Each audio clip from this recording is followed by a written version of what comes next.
1 Kings chapter 1.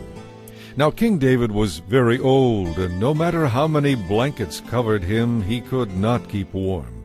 So his advisers told him, "We will find a young virgin who will wait on you and be your nurse. She will lie in your arms and keep you warm." So they searched throughout the country for a beautiful girl, and they found Abishag from Shunem and brought her to the king. The girl was very beautiful, and she waited on the king and took care of him, but the king had no sexual relations with her. About that time, David's son Adonijah, whose mother was Haggith, decided to make himself king in place of his aged father. So he provided himself with chariots and horses, and recruited 50 men to run in front of him. Now his father, King David, had never disciplined him at any time, even by asking, "What are you doing?" Adonijah was a very handsome man, and had been born next after Absalom. Adonijah took Joab, son of Zeruiah, and Abiathar the priest into his confidence, and they agreed to help him become king. But among those who remained loyal to David and refused to support Adonijah were Zadok the priest, Benaiah son of Jehoiada, Nathan the prophet, Shimei, Rei, and David's personal bodyguard. Adonijah went to the stone of Zoheleth, near the spring of En-Rogel, where he sacrificed sheep, oxen, and fattened calves. He invited all his brothers, the other sons of King David, and all the royal officials of Judah. But he did not invite Nathan the prophet, or Benaiah, or the king's bodyguard, or his brother Solomon. Then Nathan the prophet went to Bathsheba, Solomon's mother, and asked her, "Did you realize that Haggith's son, Adonijah, has made himself king and that our Lord David doesn't even know about it? If you want to save your own life and the life of your son Solomon, follow my counsel.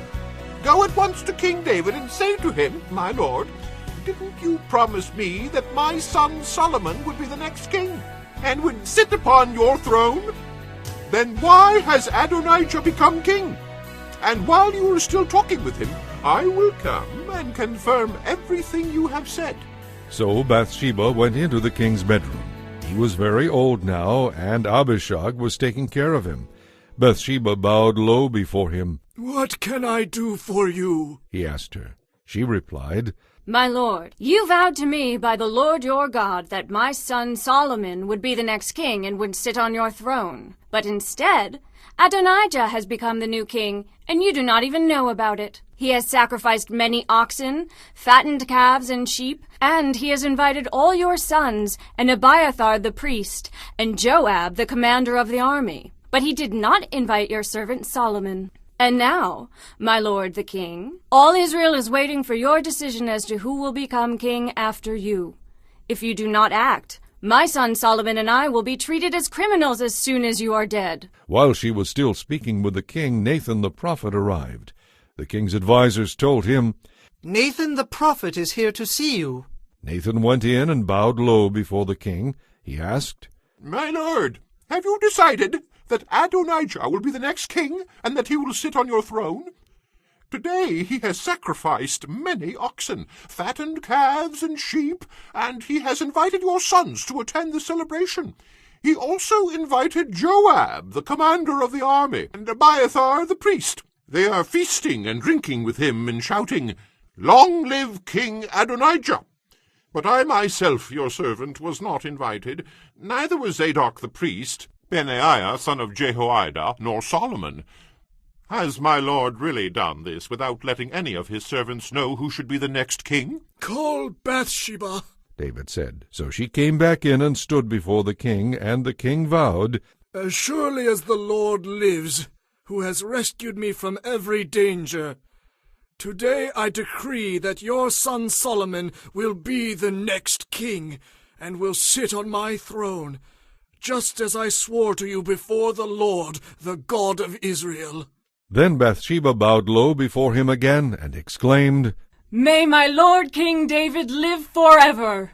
Then King David ordered, "Call Zadok the priest, Nathan the prophet, and Benaiah son of Jehoiada." When they came into the king's presence, the king said to them, "Take Solomon and my officers down to Gihon Spring. Solomon is to ride on my personal mule. There Zadok the priest and Nathan the prophet are to anoint him king over Israel. Then blow the trumpets and shout, 'Long live King Solomon!' When you bring him back here, he will sit on my throne. He will succeed me as king, for I have appointed him to be ruler over Israel and Judah." Amen. Benaiah son of Jehoiada replied, May the Lord, the God of my lord the king, decree it to be so. And may the Lord be with Solomon as he has been with you, and may he make Solomon's reign even greater than yours.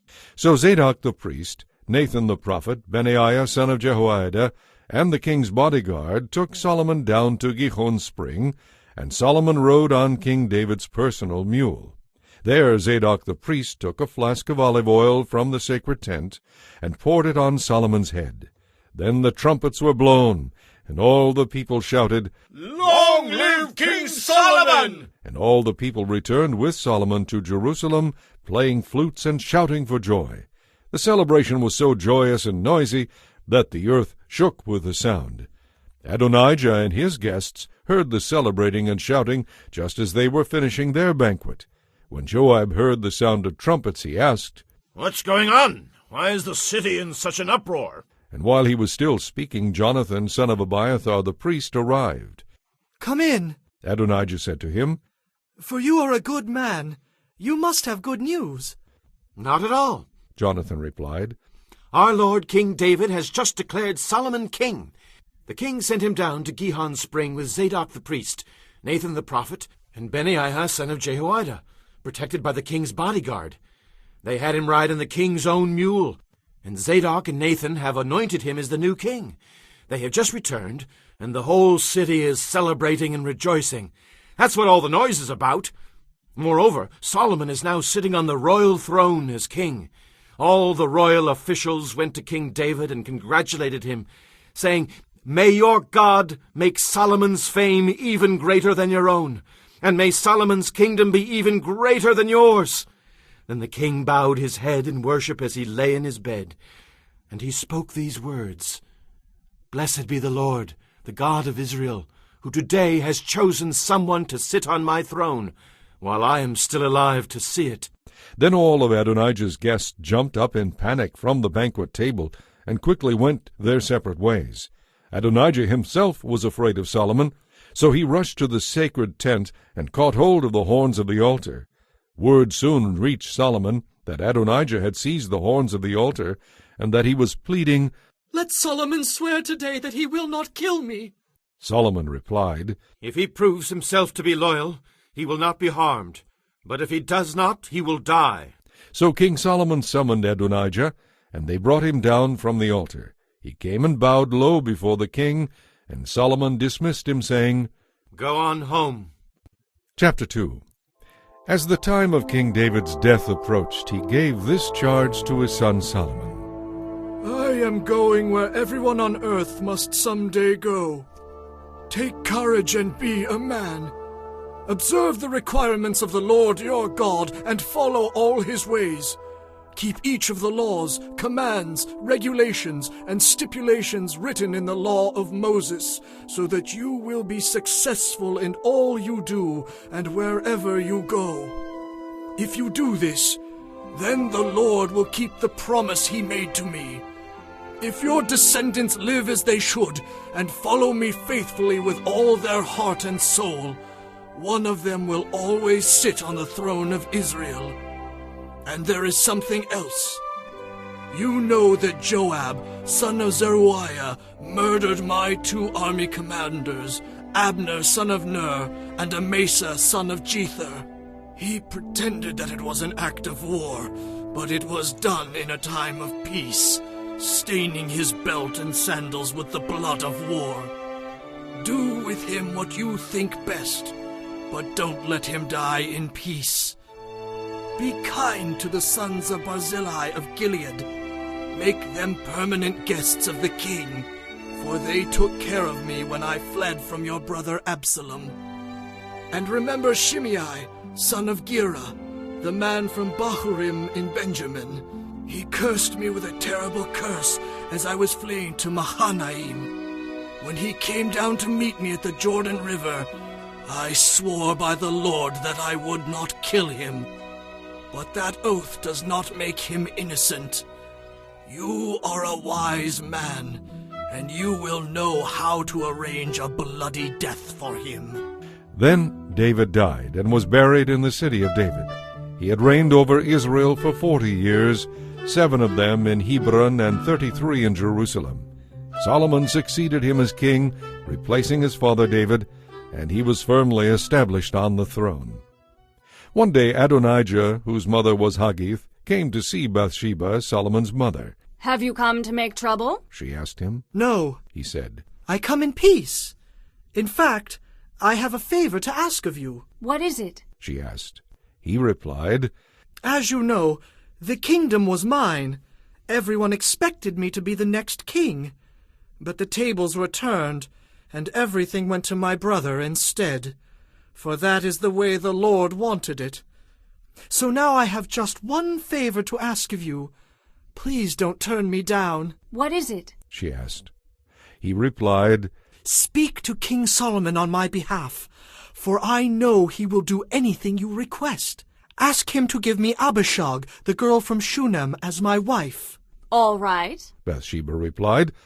I will speak to the king for you." So Bathsheba went to King Solomon to speak on Adonijah's behalf. The king rose from his throne to meet her, and he bowed down before her.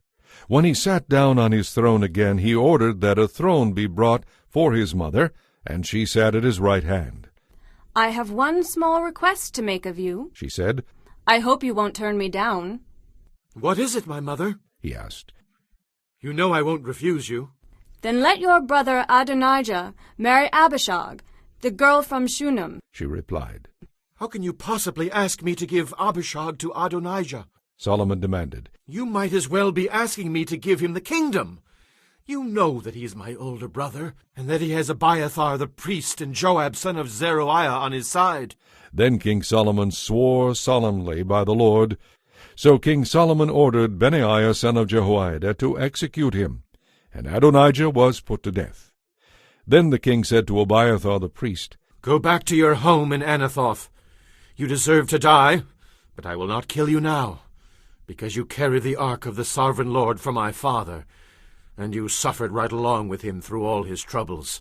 So Solomon deposed Abiathar from his position as priest of the Lord, thereby fulfilling the decree the Lord had made at Shiloh concerning the descendants of Eli. Although he had not followed Absalom earlier, Joab had also joined Adonijah's revolt. When Joab heard about Adonijah's death, he ran to the sacred tent of the Lord and caught hold of the horns of the altar. When news of this reached King Solomon, he sent Benaiah son of Jehoiada to execute him. Benaiah went into the sacred tent of the Lord and said to Joab, "The king orders you to come out." But Joab answered, No, I will die here. So Benaiah returned to the king and told him what Joab had said. Do as he said. The king replied, Kill him there beside the altar and bury him. This will remove the guilt of his senseless murders from me and from my father's family, and the Lord will repay him for the murders of 2 men who were more righteous and better than he. For my father was no party to the deaths of Abner son of Ner, commander of the army of Israel, and Amasa son of Jether, commander of the army of Judah.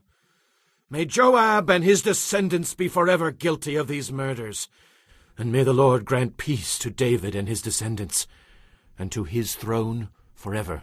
So Benaiah son of Jehoiada returned to the sacred tent and killed Joab, and Joab was buried at his home in the wilderness.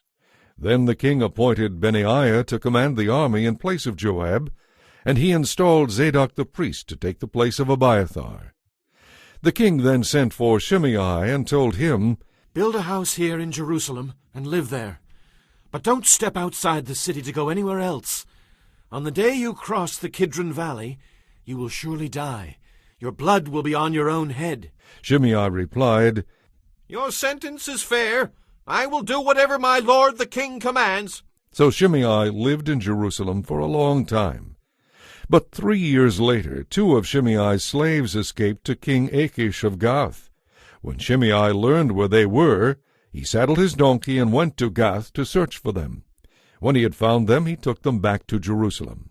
Solomon heard that Shimei had left Jerusalem and had gone to Gath and returned. So he sent for Shimei and demanded, "Didn't I make you swear by the Lord, and warn you not to go anywhere else, or you would surely die? And you replied, 'The sentence is fair. I will do as you say.' Then why haven't you kept your oath to the Lord, and obeyed my command?" The king also said to Shimei, "You surely remember all the wicked things you did to my father, King David. May the Lord punish you for them. But may I receive the Lord's rich blessings, and may one of David's descendants always sit on this throne." Then at the king's command, Benaiah son of Jehoiada took Shimei outside and killed him. So the kingdom was now firmly in Solomon's grip. Chapter 3. Solomon made an alliance with Pharaoh the king of Egypt and married one of his daughters. He brought her to live in the city of David until he could finish building his palace and the temple of the Lord and the wall around the city.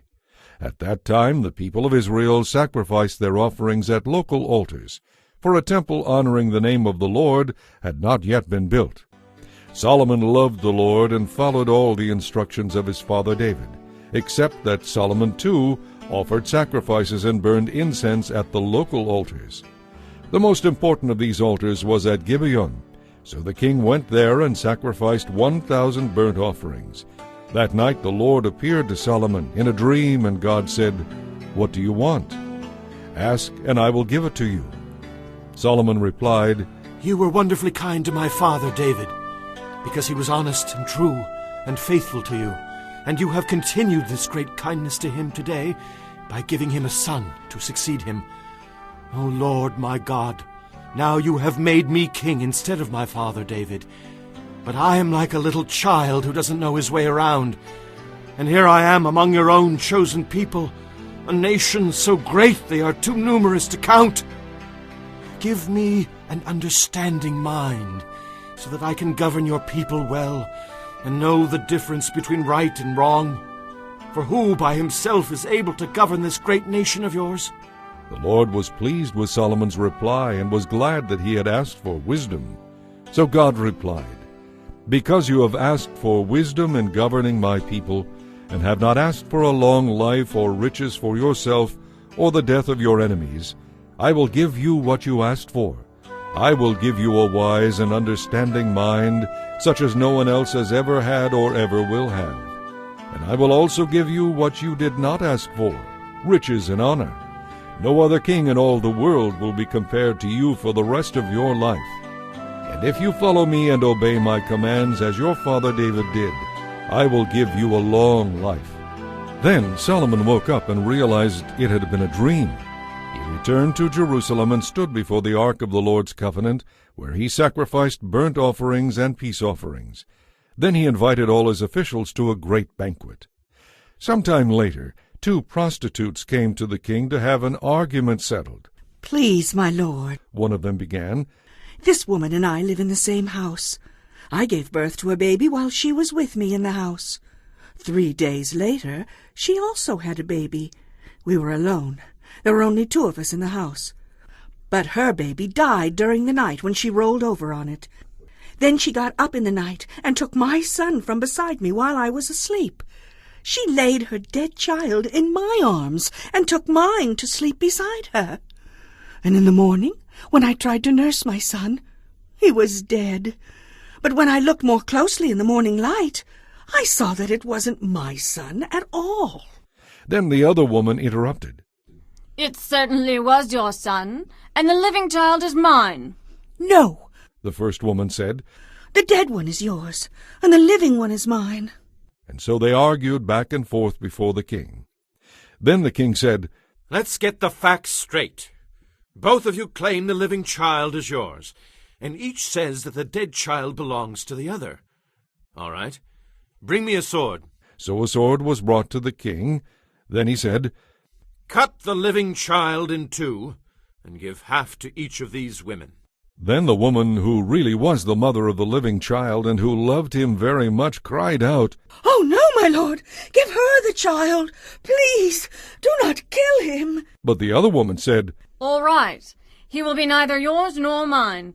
Divide him between us." Then the king said, "Do not kill him, but give the baby to the woman who wants him to live, for she is his mother." Word of the king's decision spread quickly throughout all Israel, and the people were awed as they realized the great wisdom God had given him to render decisions with justice. Chapter 4. So Solomon was king over all Israel, and these were his high officials. Azariah son of Zadok was the priest. Elihoreph and Ahijah the sons of Shisha were court secretaries. Jehoshaphat son of Ahilud was the royal historian. Benaiah son of Jehoiada was commander of the army. Zadok and Abiathar were the priests. Azariah son of Nathan presided over the district governors. Zabud son of Nathan, a priest, was a trusted adviser to the king. Ahishar was manager of palace affairs. Adoniram son of Abda was in charge of the labor force. Solomon also had 12 district governors who were over all Israel. They were responsible for providing food from the people for the king's household. Each of them arranged provisions for 1 month of the year. These are the names of the 12 governors: Ben-Hur, in the hill country of Ephraim; Ben-Diker, in Mekaz, Shaalbim, Beth-Shemesh, and Elon Beth-Hanan; Ben-Hezed, in Aruboth, including Sokoth and all the land of Hepher; Ben-Abinadab, in Naphoth Dor. He was married to Taphath, one of Solomon's daughters. Baana, son of Ahilud, in Taanach and Megiddo, all of Bethshan near Zarethan, below Jezreel, and all the territory from Bethshan to Abel-Meholah, and over to Jokmeam. Ben-Geber in Ramoth-Gilead, including the towns of Jair, named for Jair son of Manasseh, in Gilead, and in the Argob region of Bashan, including 60 great fortified cities with gates barred with bronze. Ahinadab, son of Edo, in Mahanaim. Ahimaaz in Naphtali, he was married to Basemath, another of Solomon's daughters. Baana, son of Hushai, in Asher and in Aluth. Jehoshaphat, son of Paruah, in Issachar. Shimei, son of Elah, in Benjamin. Geber, son of Uri, in the land of Gilead, including the territories of King Sihon of the Amorites and King Og of Bashan. And there was one governor over the land of Judah. The people of Judah and Israel were as numerous as the sand on the seashore. They were very contented with plenty to eat and drink.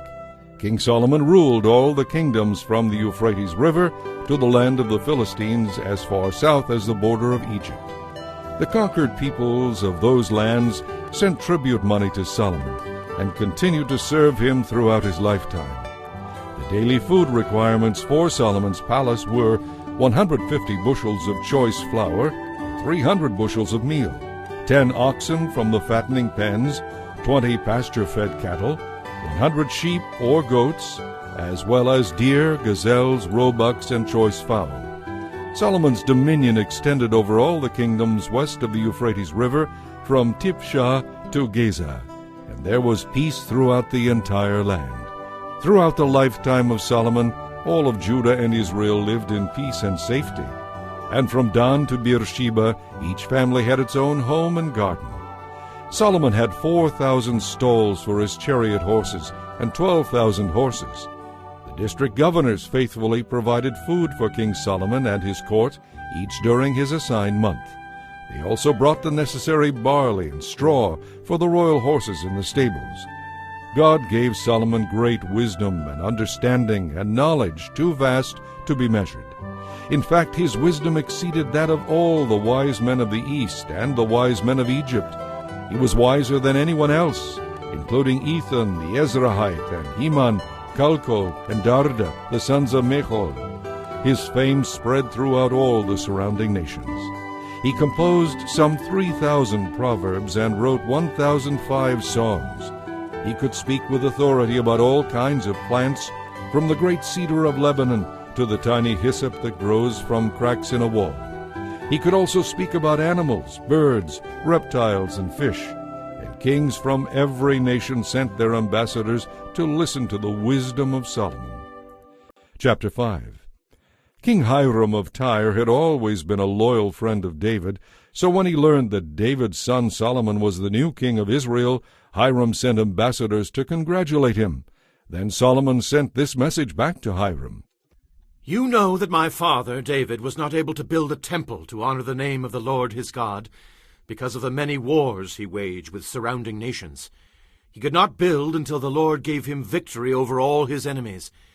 But now the Lord my God has given me peace on every side, and I have no enemies, and all is well. So I am planning to build a temple to honor the name of the Lord my God, just as he instructed my father that I should do. For the Lord told him, Your son, whom I will place on your throne, will build the temple to honor my name. Now, please, command that cedars from Lebanon be cut for me. Let my men work alongside yours, and I will pay your men whatever wages you ask. As you know, there is no one among us who can cut timbers like you Sidonians."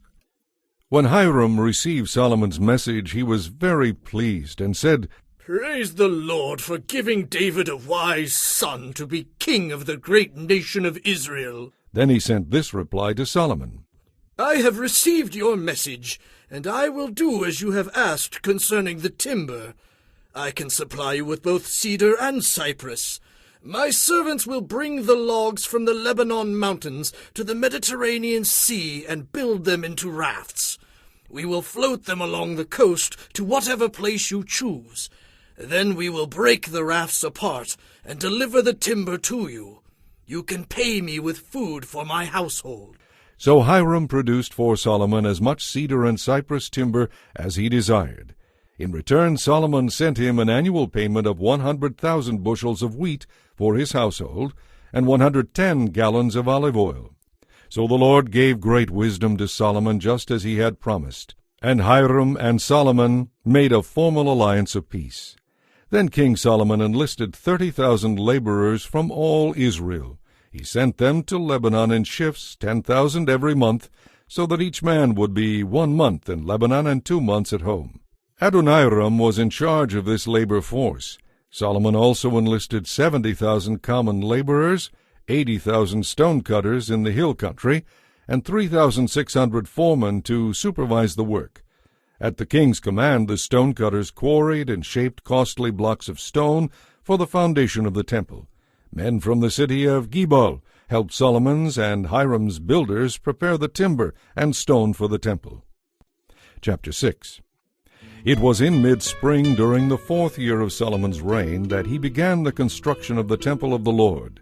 This was 480 years after the people of Israel were delivered from their slavery in the land of Egypt.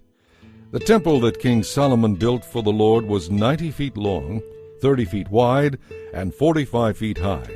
The foyer at the front of the temple was 30 feet wide, running across the entire width of the temple. It projected outward 15 feet from the front of the temple. Solomon also made narrow, recessed windows throughout the temple. A complex of rooms was built against the outer walls of the temple, all the way around the sides and rear of the building.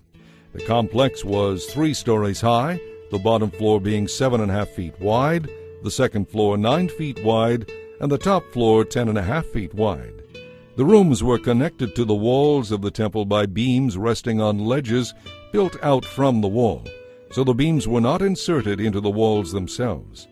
The stones used in the construction of the temple were pre-finished at the quarry, so the entire structure was built without the sound of a hammer, axe, or any other iron tool at the building site. The entrance to the bottom floor was on the south side of the temple. There were winding stairs going up to the second floor, and another flight of stairs between the second and third floors. After completing the temple structure, Solomon put in a ceiling made of beams and planks of cedar. As already stated, there was a complex of rooms on 3 sides of the building attached to the temple walls by cedar timbers. Each story of the complex was 7.5 feet high. Then the Lord gave this message to Solomon. "Concerning this temple you are building, if you keep all my laws and regulations and obey all my commands, I will fulfill through you the promise I made to your father David. I will live among the people of Israel and never forsake my people." So Solomon finished building the temple. The entire inside from floor to ceiling was paneled with wood. He paneled the walls and ceilings with cedar, and he used cypress for the floors. He partitioned off an inner sanctuary, the most holy place, at the far end of the temple. It was 30 feet deep and was paneled with cedar from floor to ceiling. The main room of the temple outside the most holy place was 60 feet long. Cedar paneling completely covered the stone walls throughout the temple, and the paneling was decorated with carvings of gourds and open flowers. Solomon prepared the inner sanctuary in the rear of the temple, where the Ark of the Lord's covenant would be placed. This inner sanctuary was 30 feet long, 30 feet wide, and 30 feet high. Solomon overlaid its walls and ceiling with pure gold. He also overlaid the altar made of cedar. Then he overlaid the rest of the temple's interior with pure gold, and he made gold chains to protect the entrance to the most holy place. So he finished overlaying the entire temple with gold, including the altar that belonged to the most holy place. Within the inner sanctuary, Solomon placed 2 cherubim made of olive wood, each 15 feet tall. The wingspan of each of the cherubim was 15 feet, each wing being 7.5 feet long. The 2 cherubim were identical in shape and size. Each was 15 feet tall. Solomon placed them side by side in the inner sanctuary of the temple. Their outspread wings reached from wall to wall, while their inner wings touched at the center of the room. He overlaid the 2 cherubim with gold. All the walls of the inner sanctuary and the main room were decorated with carvings of cherubim, palm trees, and open flowers. The floor in both rooms was overlaid with gold. For the entrance to the inner sanctuary, Solomon made double doors of olive wood with 5-sided doorposts. These doors were decorated with carvings of cherubim, palm trees, and open flowers, and the doors were overlaid with gold. Then he made 4-sided doorposts of olive wood for the entrance to the temple. There were 2 folding doors of cypress wood, and each door was hinged to fold back upon itself. These doors were decorated with carvings of cherubim, palm trees, and open flowers, and the doors were overlaid with gold. The walls of the inner courtyard were built so that there was 1 layer of cedar beams after every 3 layers of hewn stone. The foundation of the Lord's temple was laid in mid-spring of the 4th year of Solomon's reign. The entire building was completed in every detail by mid-autumn of the 11th year of his reign. So it took 7 years to build the temple. Chapter 7. Solomon also built a palace for himself, and it took him 13 years to complete the construction. One of Solomon's buildings was called the Palace of the Forest of Lebanon. It was 150 feet long, 75 feet wide, and 45 feet high. The great cedar ceiling beams rested on 4 rows of cedar pillars. It had a cedar roof supported by 45 rafters that rested on 3 rows of pillars, 15 in each row. On each of the side walls there were 3 rows of windows facing each other. All the doorways were rectangular in frame. They were in sets of 3 facing each other. He also built the Hall of Pillars, which was 75 feet long and 45 feet wide. There was a porch at its front covered by a canopy that was supported by pillars. There was also the Hall of the Throne, also known as the Hall of Judgment, where Solomon sat to hear legal matters. It was paneled with cedar from floor to ceiling. Solomon's living quarters surrounded a courtyard behind this hall. They were built the same way. He also built similar living quarters for Pharaoh's daughter, one of his wives. All these buildings were built entirely from huge, costly blocks of stone, cut and trimmed to exact measure on all sides. Some of the huge foundation stones were 15 feet long, and some were 12 feet long. The costly blocks of stone used in the walls were also cut to measure, and cedar beams were also used. The walls of the great courtyard were built so that there was 1 layer of cedar beams after every 3 layers of hewn stone, just like the walls of the inner courtyard of the Lord's temple with its entrance foyer. King Solomon then asked for a man named Huram to come from Tyre, for he was a craftsman skilled in bronze work. He was half Israelite, since his mother was a widow from the tribe of Naphtali, and his father had been a foundry worker from Tyre. So he came to work for King Solomon. Huram cast 2 bronze pillars, each 27 feet tall and 18 feet in circumference. For the tops of the pillars he made capitals of molded bronze, each 7½ feet tall. Each capital was decorated with 7 sets of lattice work and interwoven chains. He also made 2 rows of pomegranates that encircled the lattice work to decorate the capitals over the pillars. The capitals on the columns inside the foyer were shaped like lilies, and they were 6 feet tall. Each capital on the 2 pillars had 200 pomegranates in 2 rows around them, beside the rounded surface next to the latticework. Huram set the pillars at the entrance of the temple, one toward the south and one toward the north. He named the one on the south Jachin, and the one on the north Boaz. The capitals on the pillars were shaped like lilies, and so the work on the pillars was finished. Then Huram cast a large round tank, 15 feet across from rim to rim. It was called the Sea. It was 7½ feet deep and about 45 feet in circumference. The sea was encircled just below its rim by 2 rows of decorative gourds. There were about 6 gourds per foot all the way around, and they had been cast as part of the tank. The sea rested on a base of 12 bronze oxen, all facing outward. 3 faced north, 3 faced west, 3 faced south, and 3 faced east. The walls of the sea were about 3 inches thick, and its rim flared out like a cup and resembled a lily blossom. It could hold about 11,000 gallons of water. Huram also made 10 bronze water carts, each 6 feet long, 6 feet wide, and 4½ feet tall. They were constructed with side panels braced with crossbars. Both the panels and the crossbars were decorated with carved lions, oxen, and cherubim. Above and below the lions and oxen were wreath decorations. Each of these carts had 4 bronze wheels and bronze axles. At each corner of the carts were supporting posts for the bronze basins. These supports were decorated with carvings of wreaths on each side. The top of each cart had a circular frame for the basin. It projected 1½ feet above the cart's top like a round pedestal, and its opening was 2¼ feet across. It was decorated on the outside with carvings of wreaths. The panels of the carts were square, not round. Under the panels were 4 wheels that were connected to axles that had been cast as one unit with the cart. The wheels were 2¼ feet in diameter and were similar to chariot wheels. The axles, spokes, rims, and hubs were all cast from molten bronze. There were supports at each of the 4 corners of the carts, and these too were cast as one unit with the cart. Around the top of each cart there was a rim 9 inches wide. The supports and side panels were cast as one unit with the cart.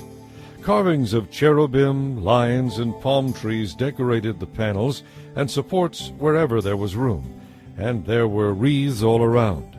All 10 water carts were the same size and were made alike, for each was cast from the same mold. Huram also made 10 bronze basins, one for each cart. Each basin was 6 feet across and could hold 20 gallons of water. He arranged 5 water carts on the south side of the temple and 5 on the north side. The sea was placed at the southeast corner of the temple.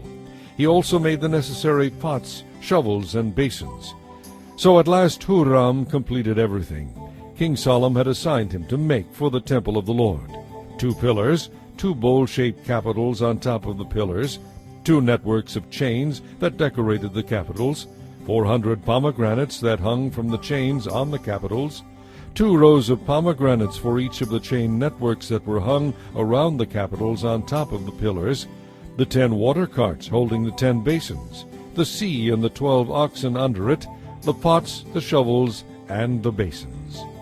All these utensils for the temple of the Lord that Huram made for Solomon were made of burnished bronze. The king had them cast in clay molds in the Jordan Valley between Succoth and Zarethan. Solomon did not weigh all the utensils because there were so many. The weight of the bronze could not be measured. So Solomon made all the furnishings of the temple of the Lord: the gold altar, the gold table for the bread of the presence, the gold lampstands, 5 on the south and 5 on the north, in front of the most holy place, the flower decorations, lamps, and tongs, all of gold, the cups, lamp snuffers, basins, dishes, and fire pans, all of pure gold. The doors of the entrance to the most holy place and the main room of the temple with their fronts overlaid with gold. So King Solomon finished all his work on the temple of the Lord. Then Solomon brought all the gifts his father David had dedicated, the silver, the gold, and the other utensils, and he stored them in the treasures of the Lord's temple. Chapter 8. Solomon then summoned the leaders of all the tribes and families of Israel to assemble in Jerusalem. They were to bring the ark of the Lord's covenant from its location in the city of David, also known as Zion, to its new place in the temple. They all assembled before the king at the annual festival of shelters in early autumn. When all the leaders of Israel arrived, the priests picked up the ark. Then the priests and Levites took the ark of the Lord along with the tabernacle and all its sacred utensils, and carried them up to the temple. King Solomon and the entire community of Israel sacrificed sheep and oxen before the ark in such numbers that no one could keep count.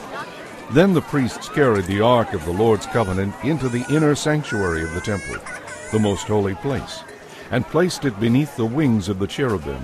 The cherubim spread their wings over the ark, forming a canopy over the ark and its carrying poles. These poles were so long that their ends could be seen from the front entrance of the temple's main room, the holy place, but not from outside it. They are still there to this day. Nothing was in the ark except the 2 stone tablets that Moses had placed there at Mount Sinai, where the Lord made a covenant with the people of Israel as they were leaving the land of Egypt. As the priests came out of the inner sanctuary, a cloud filled the temple of the Lord. The priests could not continue their work because the glorious presence of the Lord filled the temple. Then Solomon prayed, O Lord, you have said that you would live in thick darkness. But I have built a glorious temple for you, where you can live forever. Then the king turned around to the entire community of Israel, standing before him, and gave this blessing. Blessed be the Lord, the God of Israel, who has kept the promise he made to my father David. For he told my father, from the day I brought my people Israel out of Egypt, I have never chosen a city among the tribes of Israel as the place where a temple should be built to honor my name. But now I have chosen David to be king over my people. Then Solomon said, My father, David, wanted to build this temple to honor the name of the Lord, the God of Israel. But the Lord told him, It is right for you to want to build the temple to honor my name, but you are not the one to do it. One of your sons will build it instead. And now the Lord has done what he promised, for I have become king in my father's place.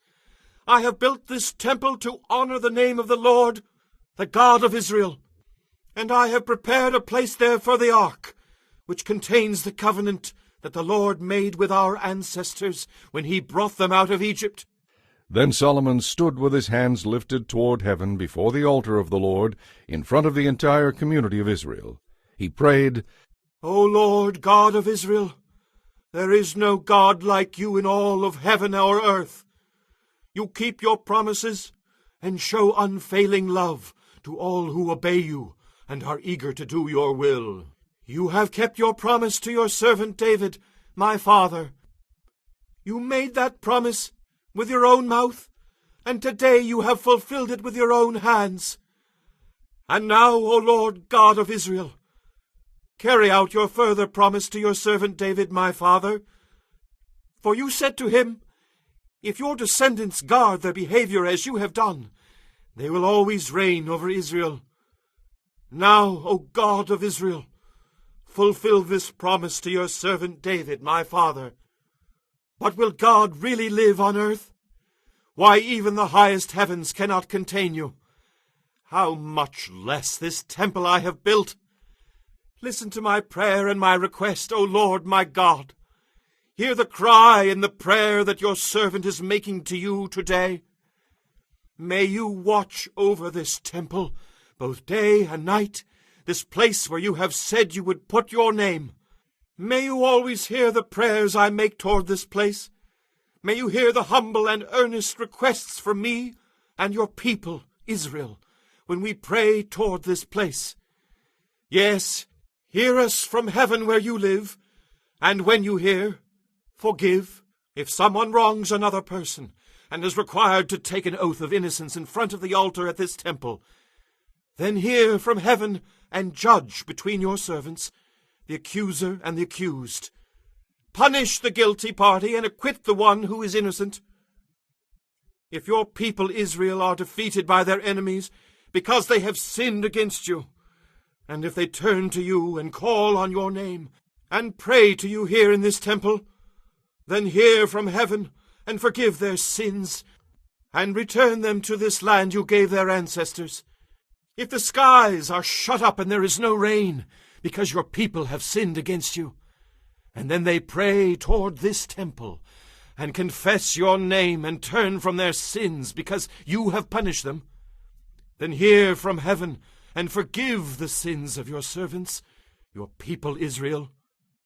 Teach them to do what is right, and send rain on your land that you have given to your people as their special possession. If there is a famine in the land, or plagues, or crop disease, or attacks of locusts or caterpillars, or if your people's enemies are in the land besieging their towns, whatever the trouble is, and if your people offer a prayer concerning their troubles or sorrow, raising their hands toward this temple, then hear from heaven where you live, and forgive.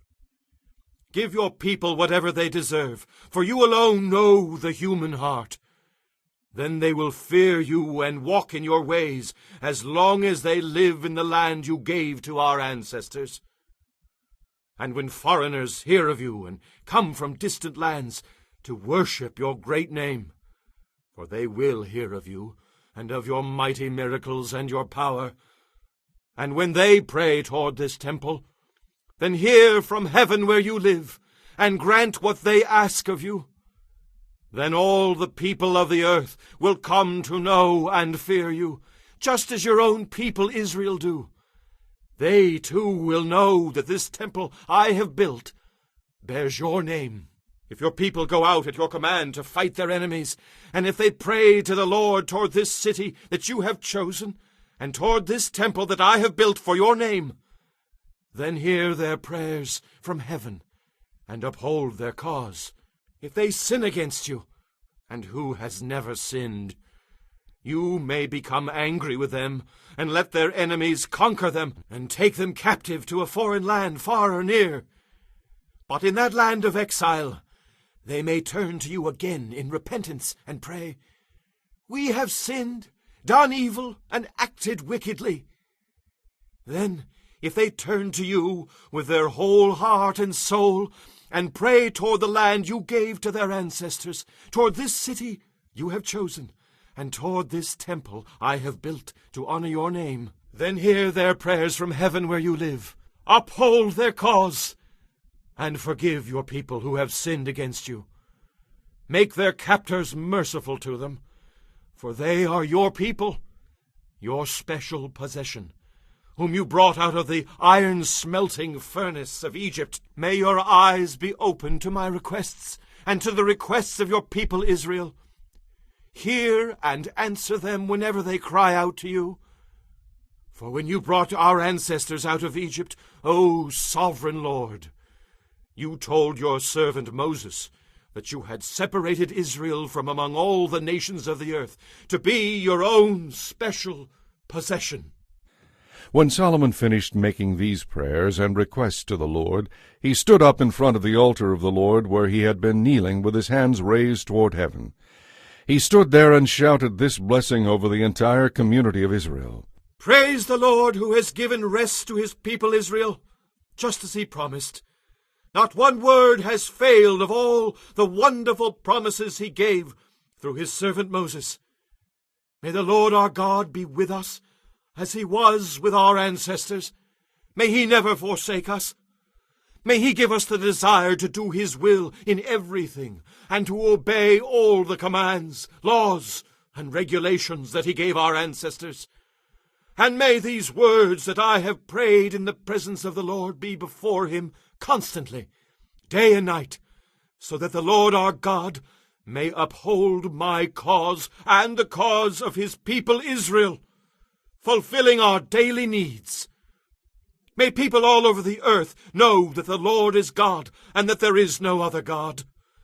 And may you, his people, always be faithful to the Lord our God. May you always obey his laws and commands, just as you are doing today." Then the king and all Israel with him offered sacrifices to the Lord. Solomon sacrificed peace offerings to the Lord, numbering 22,000 oxen and 120,000 sheep. And so the king and all Israel dedicated the temple of the Lord. That same day the king dedicated the central area of the courtyard in front of the Lord's temple. He offered burnt offerings, grain offerings, and the fat of peace offerings there, because the bronze altar in the Lord's presence was too small to handle so many offerings.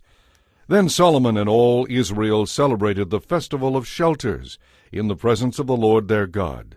A large crowd had gathered from as far away as Lebo-Hamath in the north to the brook of Egypt in the south. The celebration went on for 14 days in all, 7 days for the dedication of the altar, and 7 days for the festival of shelters. After the festival was over, Solomon sent the people home. They blessed the king as they went, and they were all joyful and happy, because the Lord had been good to his servant David and to his people Israel. Chapter 9. So Solomon finished building the temple of the Lord as well as the royal palace. He completed everything he had planned to do. Then the Lord appeared to Solomon a second time, as he had done before at Gibeon. The Lord said to him, "I have heard your prayer and your request. I have set apart this temple you have built so that my name will be honored there forever. I will always watch over it and care for it. As for you, if you will follow me with integrity and godliness, as David your father did, always obeying my commands and keeping my laws and regulations, then I will establish the throne of your dynasty over Israel forever. For I made this promise to your father David. You will never fail to have a successor on the throne of Israel. But if you or your descendants abandon me and disobey my commands and laws, and if you go and worship other gods, then I will uproot the people of Israel from this land I have given them. I will reject this temple that I have set apart to honor my name. I will make Israel an object of mockery and ridicule among the nations. And though this temple is impressive now, it will become an appalling sight for all who pass by. They will scoff and ask, 'Why did the Lord do such terrible things to his land and to his temple?' And the answer will be, because his people forgot the Lord their God, who brought their ancestors out of Egypt, and they worshipped other gods instead. That is why the Lord has brought all these disasters upon them." Now at the end of the 20 years during which Solomon built the temple of the Lord and the royal palace, Solomon gave 20 towns in the land of Galilee to King Hiram of Tyre as payment for all the cedar and cypress lumber and gold he had furnished for the construction of the buildings. Hiram came from Tyre to see the towns Solomon had given him, but he was not at all pleased with them. "What kind of towns are these, my brother?" he asked. "These towns are worthless." So Hiram called that area Kabul, worthless, as it is still known today. Hiram had sent Solomon 9,000 pounds of gold. This is the account of the forced labor that Solomon conscripted to build the Lord's temple, the royal palace, the Millo, the wall of Jerusalem, and the cities of Hazor, Megiddo, and Gezer. The king of Egypt had attacked and captured Gezer, killing the Canaanite population and burning it down. He gave the city to his daughter as a wedding gift when she married Solomon. So Solomon rebuilt the city of Gezer. He also built up the towns of Lower Beth-horon, Baalath, and Tamar in the desert within his land. He built towns as supply centers and constructed cities where his chariots and horses could be kept. He built to his heart's content in Jerusalem and Lebanon and throughout the entire realm. There were still some people living in the land who were not Israelites, including Amorites, Hittites, Perizzites, Hivites, and Jebusites. These were descendants of the nations that Israel had not completely destroyed. So Solomon conscripted them for his labor force, and they served in the labor force to this day. But Solomon did not conscript any of the Israelites for forced labor. Instead, he assigned them to serve as fighting men, government officials, officers in his army, commanders of his chariots, and charioteers. He also appointed 550 of them to supervise the various projects. After Solomon moved his wife, Pharaoh's daughter, from the city of David to the new palace he had built for her, he constructed the Millo, 3 times each year Solomon offered burnt offerings and peace offerings to the Lord on the altar he had built. He also burned incense to the Lord, and so he finished the work of building the temple. Later, King Solomon built a fleet of ships at Ezion-Geber, a port near Elath, in the land of Edom, along the shore of the Red Sea. Hiram sent experienced crews of sailors to sail the ships with Solomon's men. They sailed to Ophir and brought back to Solomon some 16 tons of gold. Chapter 10. When the queen of Sheba heard of Solomon's reputation, which brought honor to the name of the Lord, she came to test him with hard questions. She arrived in Jerusalem with a large group of attendants and a great caravan of camels loaded with spices, huge quantities of gold, and precious jewels. When she met with Solomon, they talked about everything she had on her mind. Solomon answered all her questions. Nothing was too hard for the king to explain to her. When the queen of Sheba realized how wise Solomon was, and when she saw the palace he had built, she was breathless. She was also amazed at the food on his tables, the organization of his officials and their splendid clothing, the cupbearers and their robes, and the burnt offerings Solomon made at the temple of the Lord. She exclaimed to the king, "Everything I heard in my country about your achievements and wisdom is true. I didn't believe it until I arrived here and saw it with my own eyes. Truly, I had not heard the half of it. Your wisdom and prosperity are far greater than what I was told. How happy these people must be! What a privilege for your officials to stand here day after day, listening to your wisdom. The Lord your God is great indeed. He delights in you and has placed you on the throne of Israel. Because the Lord loves Israel with an eternal love, He has made you king, so you can rule with justice and righteousness." Then she gave the king a gift of 9,000 pounds of gold, and great quantities of spices and precious jewels. Never again were so many spices brought in as those the queen of Sheba gave to Solomon. When Hiram's ships brought gold from Ophir, they also brought rich cargoes of almug wood and precious jewels. The king used the almug wood to make railings for the temple of the Lord and the royal palace, and to construct harps and lyres for the musicians. Never before or since has there been such a supply of beautiful almug wood. King Solomon gave the queen of Sheba whatever she asked for, besides all the other customary gifts he had so generously given. Then she and all her attendants left and returned to their own land. Each year Solomon received about 25 tons of gold. This did not include the additional revenue he received from merchants and traders, all the kings of Arabia, and the governors of the land. King Solomon made 200 large shields of hammered gold, each containing over 15 pounds of gold. He also made 300 smaller shields of hammered gold, each containing nearly 4 pounds of gold. The king placed these shields in the palace of the forest of Lebanon. Then the king made a huge ivory throne and overlaid it with pure gold. The throne had 6 steps and a rounded back. On both sides of the seat were armrests, with the figure of a lion standing on each side of the throne. Solomon made 12 other lion figures, one standing on each end of each of the 6 steps. No other throne in all the world could be compared with it.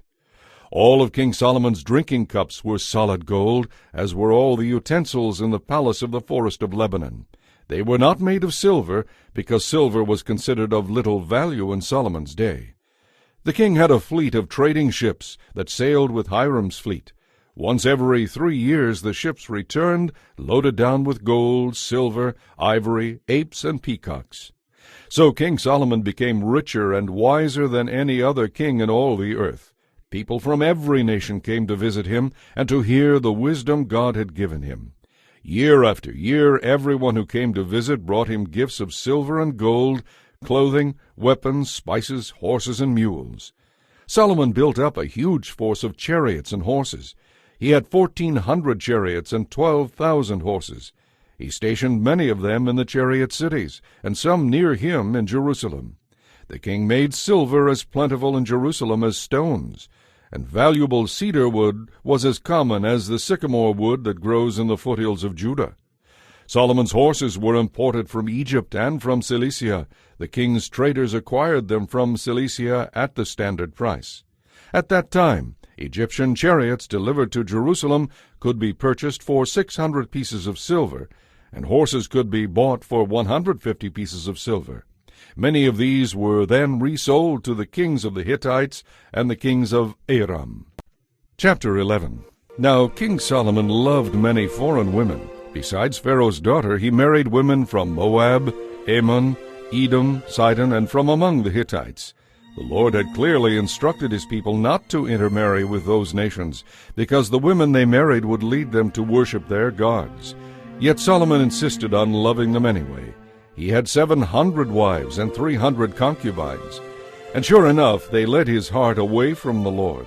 In Solomon's old age, they turned his heart to worship their gods instead of trusting only in the Lord his God, as his father David had done. Solomon worshipped Ashtoreth, the goddess of the Sidonians, and Molech, the detestable god of the Ammonites. Thus Solomon did what was evil in the Lord's sight. He refused to follow the Lord completely, as his father David had done. On the Mount of Olives, east of Jerusalem, he even built a shrine for Chemosh, the detestable god of Moab, and another for Molech, the detestable god of the Ammonites. Solomon built such shrines for all his foreign wives to use for burning incense and sacrificing to their gods. The Lord was very angry with Solomon, for his heart had turned away from the Lord, the God of Israel, who had appeared to him twice. He had warned Solomon specifically about worshiping other gods, but Solomon did not listen to the Lord's command. So now the Lord said to him, "Since you have not kept my covenant and have disobeyed my laws, I will surely tear the kingdom away from you and give it to one of your servants. But for the sake of your father David, I will not do this while you are still alive. I will take the kingdom away from your son, and even so, I will let him be king of one tribe for the sake of my servant David, and for the sake of Jerusalem, my chosen city." Then the Lord raised up Hadad the Edomite, a member of Edom's royal family, to be an enemy against Solomon. Years before, David had gone to Edom with Joab, his army commander, to bury some Israelites who had died in battle. While there, the Israelite army had killed nearly every male in Edom.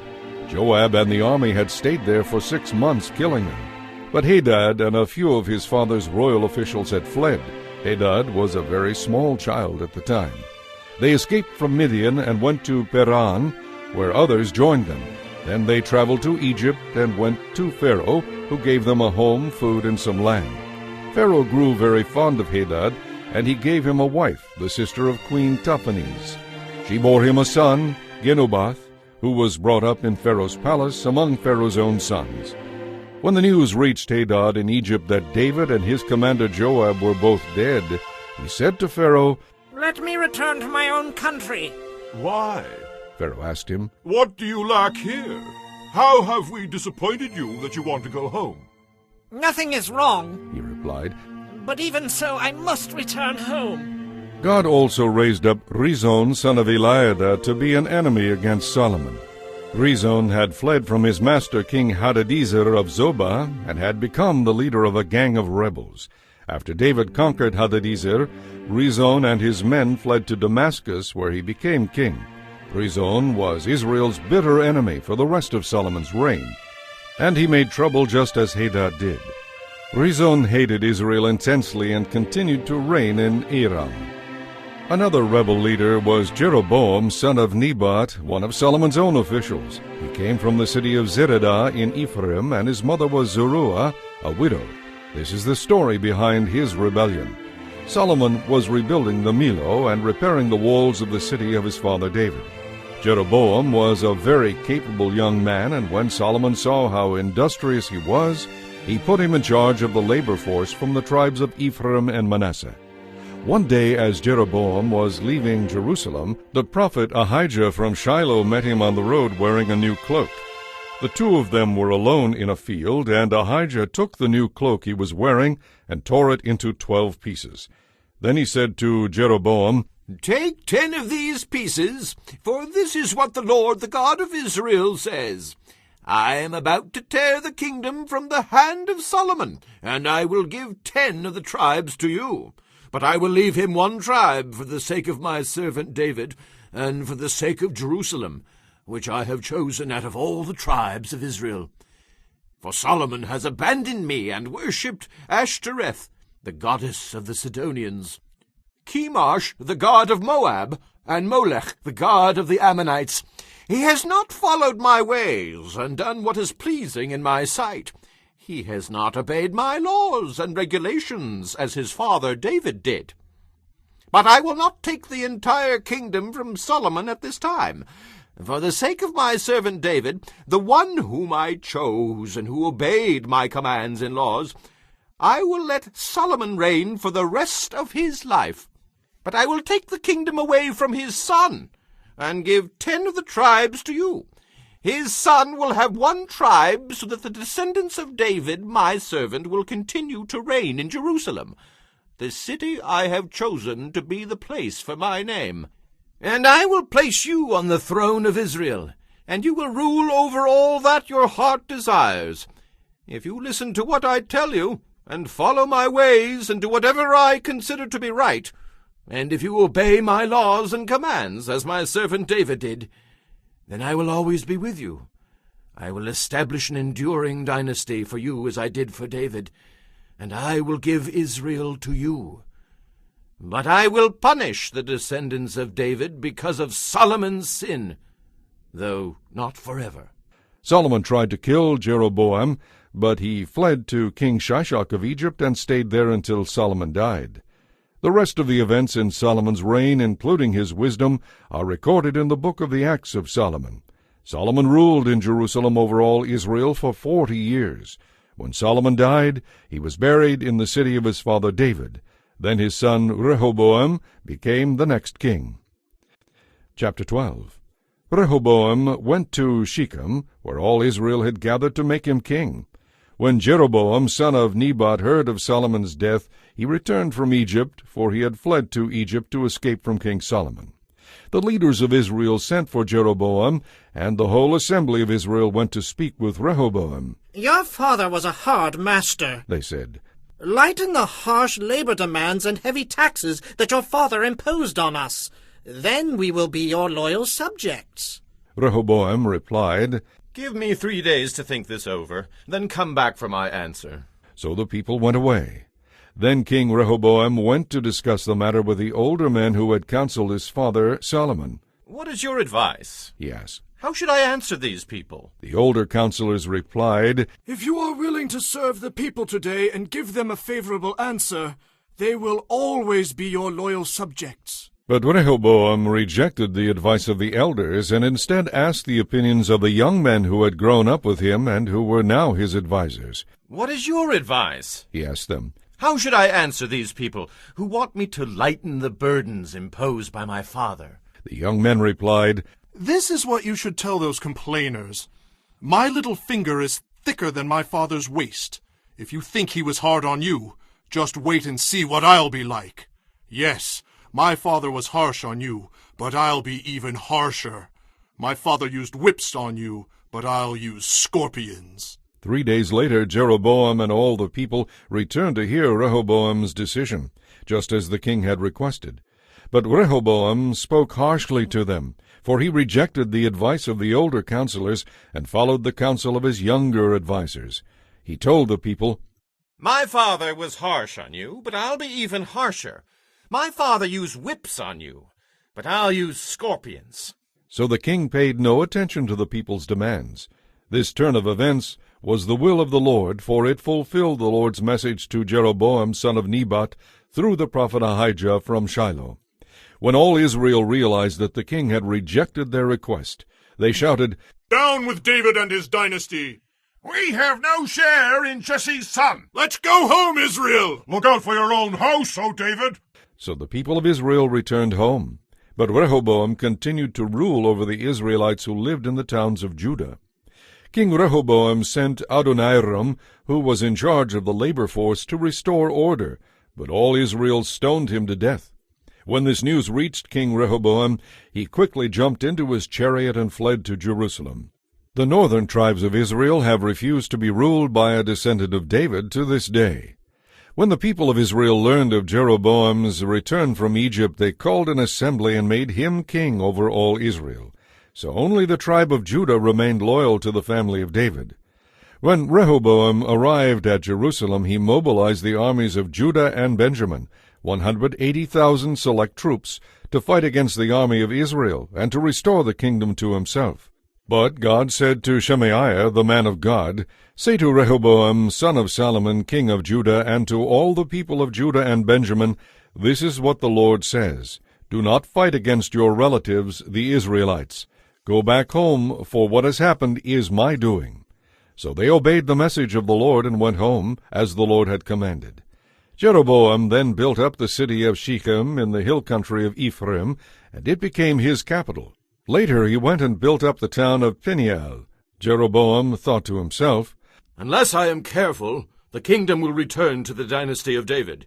When they go to Jerusalem to offer sacrifices at the temple of the Lord, they will again give their allegiance to King Rehoboam of Judah. They will kill me and make him their king instead." So on the advice of his counselors, the king made 2 gold calves. He said to the people, "It is too much trouble for you to worship in Jerusalem. O Israel, these are the gods who brought you out of Egypt." He placed these calf idols at the southern and northern ends of Israel, in Bethel and in Dan. This became a great sin, for the people worshipped them, traveling even as far as Dan. Jeroboam built shrines at the pagan high places and ordained priests from the rank and file of the people, those who were not from the priestly tribe of Levi. Jeroboam also instituted a religious festival in Bethel, held on a day in mid-autumn, similar to the annual festival of shelters in Judah. There at Bethel he himself offered sacrifices to the calves he had made. And it was at Bethel that he appointed priests for the pagan shrines he had made. So on the appointed day in mid-autumn, a day that he himself had designated, Jeroboam offered sacrifices on the altar at Bethel. He instituted a religious festival for Israel, and he went up to the altar to burn incense. Chapter 13. At the Lord's command, a man of God from Judah went to Bethel, and he arrived there just as Jeroboam was approaching the altar to offer a sacrifice. Then at the Lord's command he shouted, "O altar, altar! This is what the Lord says. A child named Josiah will be born into the dynasty of David. On you he will sacrifice the priests from the pagan shrines who come here to burn incense, and human bones will be burned on you." That same day the man of God gave a sign to prove his message, and he said, "The Lord has promised to give this sign. This altar will split apart, and its ashes will be poured out on the ground." King Jeroboam was very angry with the man of God for speaking against the altar. So he pointed at the man and shouted, "Seize that man!" But instantly the king's hand became paralyzed in that position, and he couldn't pull it back. At the same time a wide crack appeared in the altar, and the ashes poured out, just as the man of God had predicted in his message from the Lord. The king cried out to the man of God, "Please ask the Lord your God to restore my hand again." So the man of God prayed to the Lord, and the king's hand became normal again. Then the king said to the man of God, "Come to the palace with me and have something to eat, and I will give you a gift." But the man of God said to the king, "Even if you gave me half of everything you own, I would not go with you. I would not eat any food or drink any water in this place. For the Lord gave me this command: you must not eat any food or drink any water while you are there, and do not return to Judah by the same way you came." So he left Bethel and went home another way. As it happened, there was an old prophet living in Bethel, and his sons came home and told him what the man of God had done in Bethel that day. They also told him what he had said to the king. The old prophet asked them, "Which way did he go?" So they told their father which road the man of God had taken. "Quick, saddle the donkey," the old man said. And when they had saddled the donkey for him, he rode after the man of God and found him sitting under an oak tree. The old prophet asked him, "Are you the man of God who came from Judah?" "Yes," he replied. "I am." Then he said to the man of God, "Come home with me and eat some food." "No, I cannot," he replied. "I am not allowed to eat any food or drink any water here in this place. For the Lord gave me this command: you must not eat any food or drink any water while you are there, and do not return to Judah by the same way you came. But the old prophet answered, I am a prophet too, just as you are, and an angel gave me this message from the Lord. Bring him home with you, and give him food to eat and water to drink. But the old man was lying to him. So they went back together, and the man of God ate some food and drank some water at the prophet's home. Then while they were sitting at the table, a message from the Lord came to the old prophet. He cried out to the man of God from Judah, This is what the Lord says. You have defied the Lord's message, and have disobeyed the command the Lord your God gave you. You came back to this place and ate food and drank water, where he told you not to eat or drink. Because of this, your body will not be buried in the grave of your ancestors. Now after the man of God had finished eating and drinking, the prophet saddled his own donkey for him, and the man of God started off again. But as he was traveling along, a lion came out and killed him. His body lay there on the road with the donkey and the lion standing beside it. People came by and saw the body lying in the road and the lion standing beside it, and they went and reported it in Bethel, where the old prophet lived. When the old prophet heard the report, he said, It is the man of God who disobeyed the Lord's command. The Lord has fulfilled his word by causing the lion to attack and kill him. Then the prophet said to his sons, Saddle a donkey for me. So they saddled a donkey, and he went out and found the body lying in the road. The donkey and lion were still standing there beside it, for the lion had not eaten the body nor attacked the donkey. So the prophet laid the body of the man of God on the donkey and took it back to the city to mourn over him and bury him. He laid the body in his own grave, crying out in grief, Oh, my brother! Afterward the prophet said to his sons, When I die, bury me in the grave where the man of God is buried. Lay my bones beside his bones. For the message the Lord told him to proclaim against the altar in Bethel, and against the pagan shrines in the towns of Samaria, will surely come true. But even after this, Jeroboam did not turn from his evil ways. He continued to choose priests from the rank and file of the people. Anyone who wanted to could become a priest for the pagan shrines. This became a great sin and resulted in the destruction of Jeroboam's kingdom and the death of all his family. Chapter 14. At that time Jeroboam's son Abijah became very sick. So Jeroboam told his wife, Disguise yourself, so that no one will recognize you as the queen. Then go to the prophet Elijah At Shiloh, the man who told me I would become king. Take him a gift of 10 loaves of bread, some cakes, and a jar of honey, and ask him what will happen to the boy. So Jeroboam's wife went to Ahijah's home at Shiloh. He was an old man now and could no longer see. But the Lord had told Ahijah, Jeroboam's wife will come here, pretending to be someone else. She will ask you about her son, for he is very sick. You must give her the answer that I give you. So when Ahijah heard her footsteps at the door, he called out, Come in, wife of Jeroboam. Why are you pretending to be someone else? I have bad news for you. Give your husband Jeroboam this message from the Lord, the God of Israel.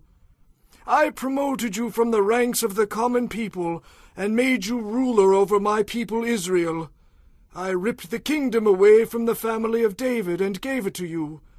But you have not been like my servant David, who obeyed my commands and followed me with all his heart, and always did whatever I wanted him to do. You have done more evil than all who lived before you. You have made other gods, and have made me furious with your gold calves. And since you have turned your back on me, I will bring disaster on your dynasty, and kill all your sons, slave or free alike. I will burn up your royal dynasty, as one burns up trash, until it is all gone. I, the Lord, vow that the members of your family who die in the city will be eaten by dogs, and those who die in the field will be eaten by vultures. Then Ahijah said to Jeroboam's wife, Go on home, and when you enter the city, the child will die. All Israel will mourn for him and bury him. He is the only member of your family who will have a proper burial. For this child is the only good thing that the Lord, the God of Israel, sees in the entire family of Jeroboam. And the Lord will raise up a king over Israel who will destroy the family of Jeroboam. This will happen today, even now. Then the Lord will shake Israel like a reed whipped about in a stream.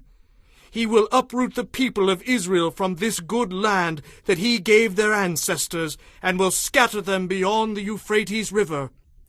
For they have angered the Lord by worshipping Asherah poles. He will abandon Israel because Jeroboam sinned, and made all of Israel sin along with him.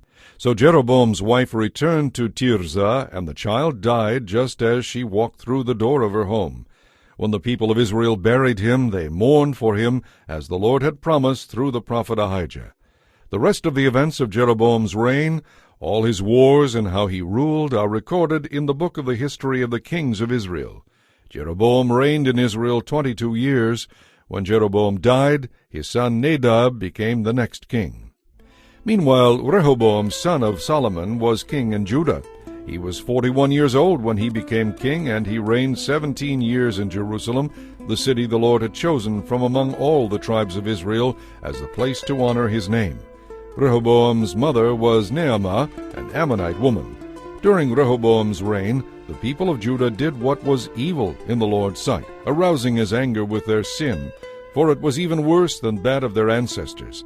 They built pagan shrines and set up sacred pillars and Asherah poles on every high hill and under every green tree. There were even shrine prostitutes throughout the land. The people imitated the detestable practices of the pagan nations the Lord had driven from the land ahead of the Israelites. In the 5th year of King Rehoboam's reign, King Shishak of Egypt came up and attacked Jerusalem. He ransacked the temple of the Lord and the royal palace and stole everything, including all the gold shields Solomon had made. Afterward, Rehoboam made bronze shields as substitutes, and he entrusted them to the care of the palace guard officers. Whenever the king went to the temple of the Lord, the guards would carry them along and then return them to the guard room. The rest of the events of Rehoboam's reign and all his deeds are recorded in the book of the history of the kings of Judah.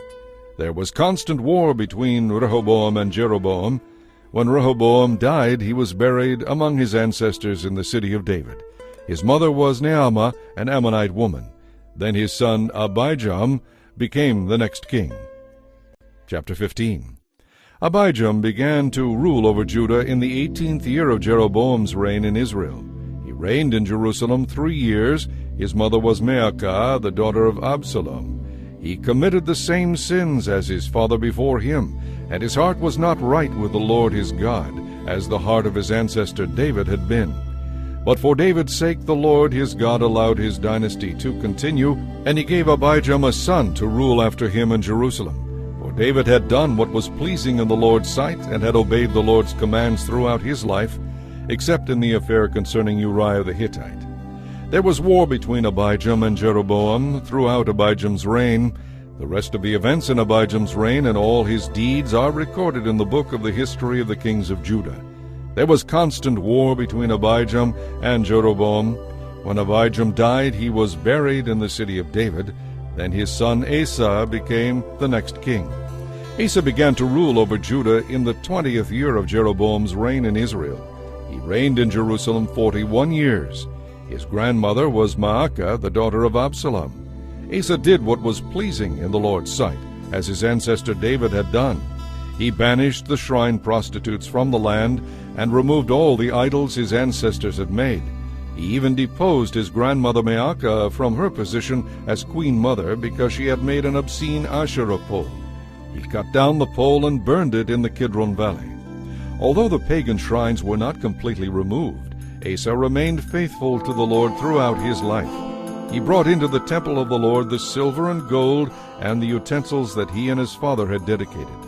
There was constant war between King Asa of Judah and King Baasha of Israel. King Baasha of Israel invaded Judah and fortified Ramah in order to prevent anyone from entering or leaving King Asa's territory in Judah. Asa responded by taking all the silver and gold that was left in the treasures of the Lord's temple and the royal palace.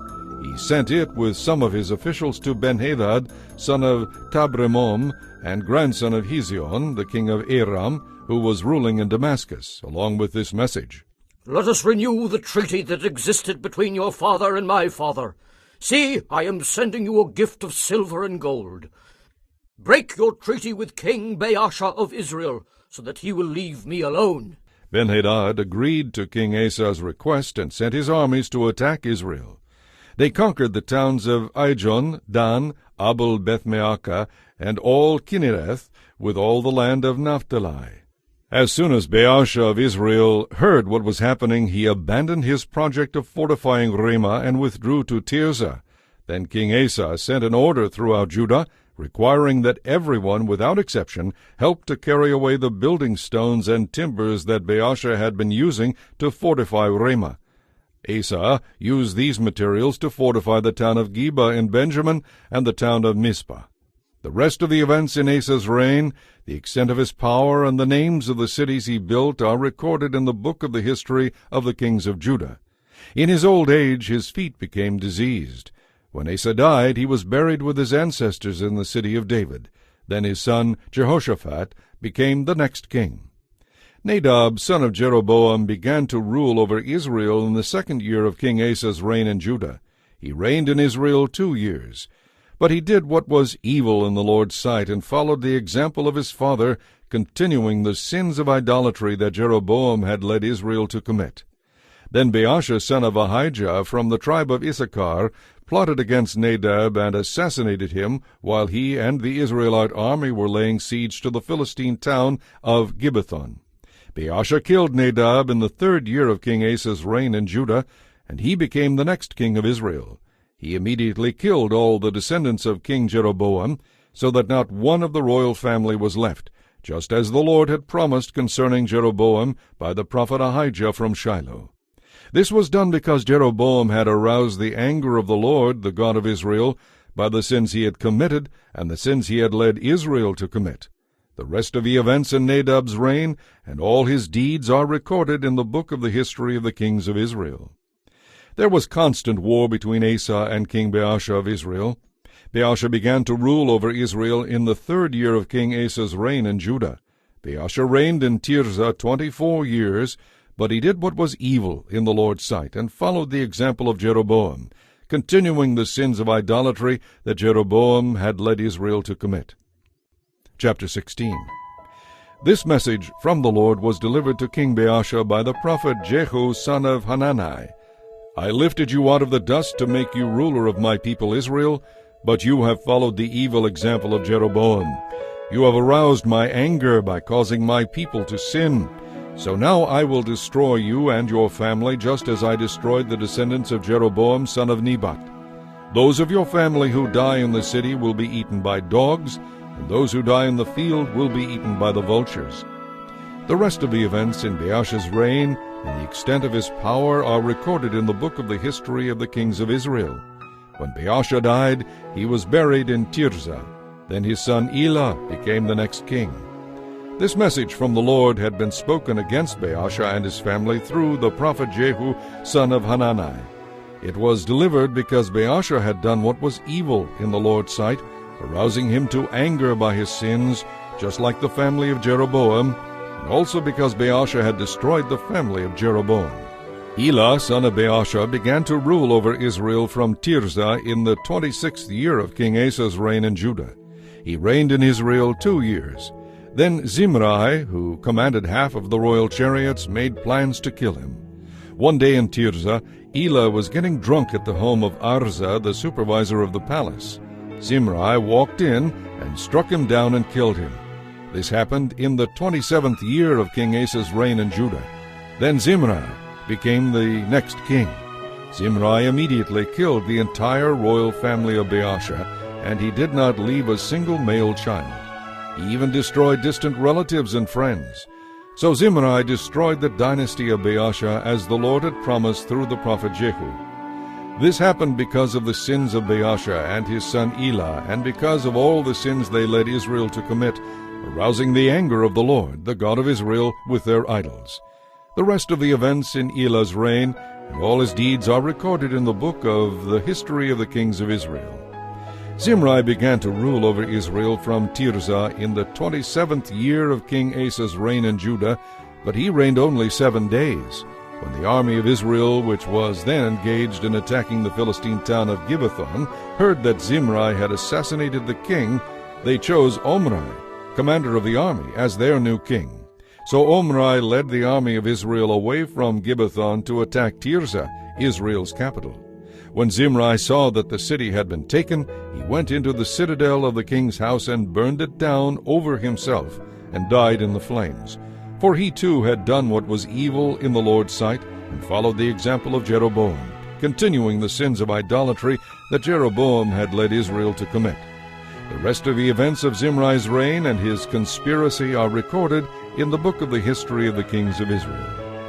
But now the people of Israel were divided into 2 groups. Half the people tried to make Tibnah son of Ginath their king, while the other half supported Omri. But Omri's supporters defeated the supporters of Tibni son of Ginath. So Tibni was killed, and Omri became the next king. Omri began to rule over Israel in the 31st year of King Asa's reign in Judah. He reigned 12 years in all, 6 of them in Tirzah. Then Omri bought the hill now known as Samaria from its owner Shemer for 150 pounds of silver. He built a city on it and called the city Samaria in honor of Shemer. But Omri did what was evil in the Lord's sight, even more than any of the kings before him. He followed the example of Jeroboam, continuing the sins of idolatry that Jeroboam had led Israel to commit. Thus he aroused the anger of the Lord, the God of Israel. The rest of the events in Omri's reign, the extent of his power, and all his deeds are recorded in the book of the history of the kings of Israel. When Omri died, he was buried in Samaria. Then his son Ahab became the next king. Ahab, son of Omri, began to rule over Israel in the 38th year of King Asa's reign in Judah. He reigned in Samaria 22 years. But Ahab did what was evil in the Lord's sight, even more than any of the kings before him. And as though it were not enough to live like Jeroboam, he married Jezebel, the daughter of King Ethbaal of the Sidonians, and he began to worship Baal. First he built a temple and an altar for Baal in Samaria. Then he set up an Asherah pole. He did more to arouse the anger of the Lord, the God of Israel, than any of the other kings of Israel before him. It was during his reign that Hiel, a man from Bethel, rebuilt Jericho. When he laid the foundations, his oldest son, Abiram, died. And when he finally completed it by setting up the gates, his youngest son, Segub, died. This all happened according to the message from the Lord concerning Jericho, spoken by Joshua son of Nun. Chapter 17. Now Elijah, who was from Tishbe in Gilead, told King Ahab, As surely as the Lord, the God of Israel, lives, the God whom I worship and serve, there will be no dew or rain during the next few years unless I give the word. Then the Lord said to Elijah, Go to the east and hide by Cherith brook at a place east of where it enters the Jordan River. Drink from the brook and eat what the ravens bring you, for I have commanded them to bring you food. So Elijah did as the Lord had told him, and camped beside Cherith brook. The ravens brought him bread and meat each morning and evening, and he drank from the brook. But after a while the brook dried up, for there was no rainfall anywhere in the land. Then the Lord said to Elijah, Go and live in the village of Zarephath, near the city of Sidon. There is a widow there who will feed you. I have given her my instructions. So he went to Zarephath. As he arrived at the gates of the village, he saw a widow gathering sticks, and he asked her, Would you please bring me a cup of water? As she was going to get it, he called to her, Bring me a bite of bread, too. But she said, I swear by the Lord your God that I don't have a single piece of bread in the house. And I have only a handful of flour left in the jar, and a little cooking oil in the bottom of the jug. I was just gathering a few sticks to cook this last meal, and then my son and I will die. But Elijah said to her, Don't be afraid. Go ahead and cook that last meal, but bake me a little loaf of bread first. Afterward there will still be enough food for you and your son. For this is what the Lord, the God of Israel, says. There will always be plenty of flour and oil left in your containers, until the time when the Lord sends rain and the crops grow again." So she did as Elijah said, and she and Elijah and her son continued to eat from her supply of flour and oil for many days. For no matter how much they used, there was always enough left in the containers, just as the Lord had promised through Elijah. Sometime later the woman's son became sick. He grew worse and finally died. She then said to Elijah, "Oh, man of God, what have you done to me? Have you come here to punish my sins by killing my son?" But Elijah replied, "Give me your son." And he took the boy's body from her, carried him up to the upper room where he lived, and laid the body on his bed. Then Elijah cried out to the Lord, "O Lord my God, why have you brought tragedy on this widow, who has opened her home to me, causing her son to die?" And he stretched himself out over the child 3 times, and cried out to the Lord, "O Lord my God, please let this child's life return to him."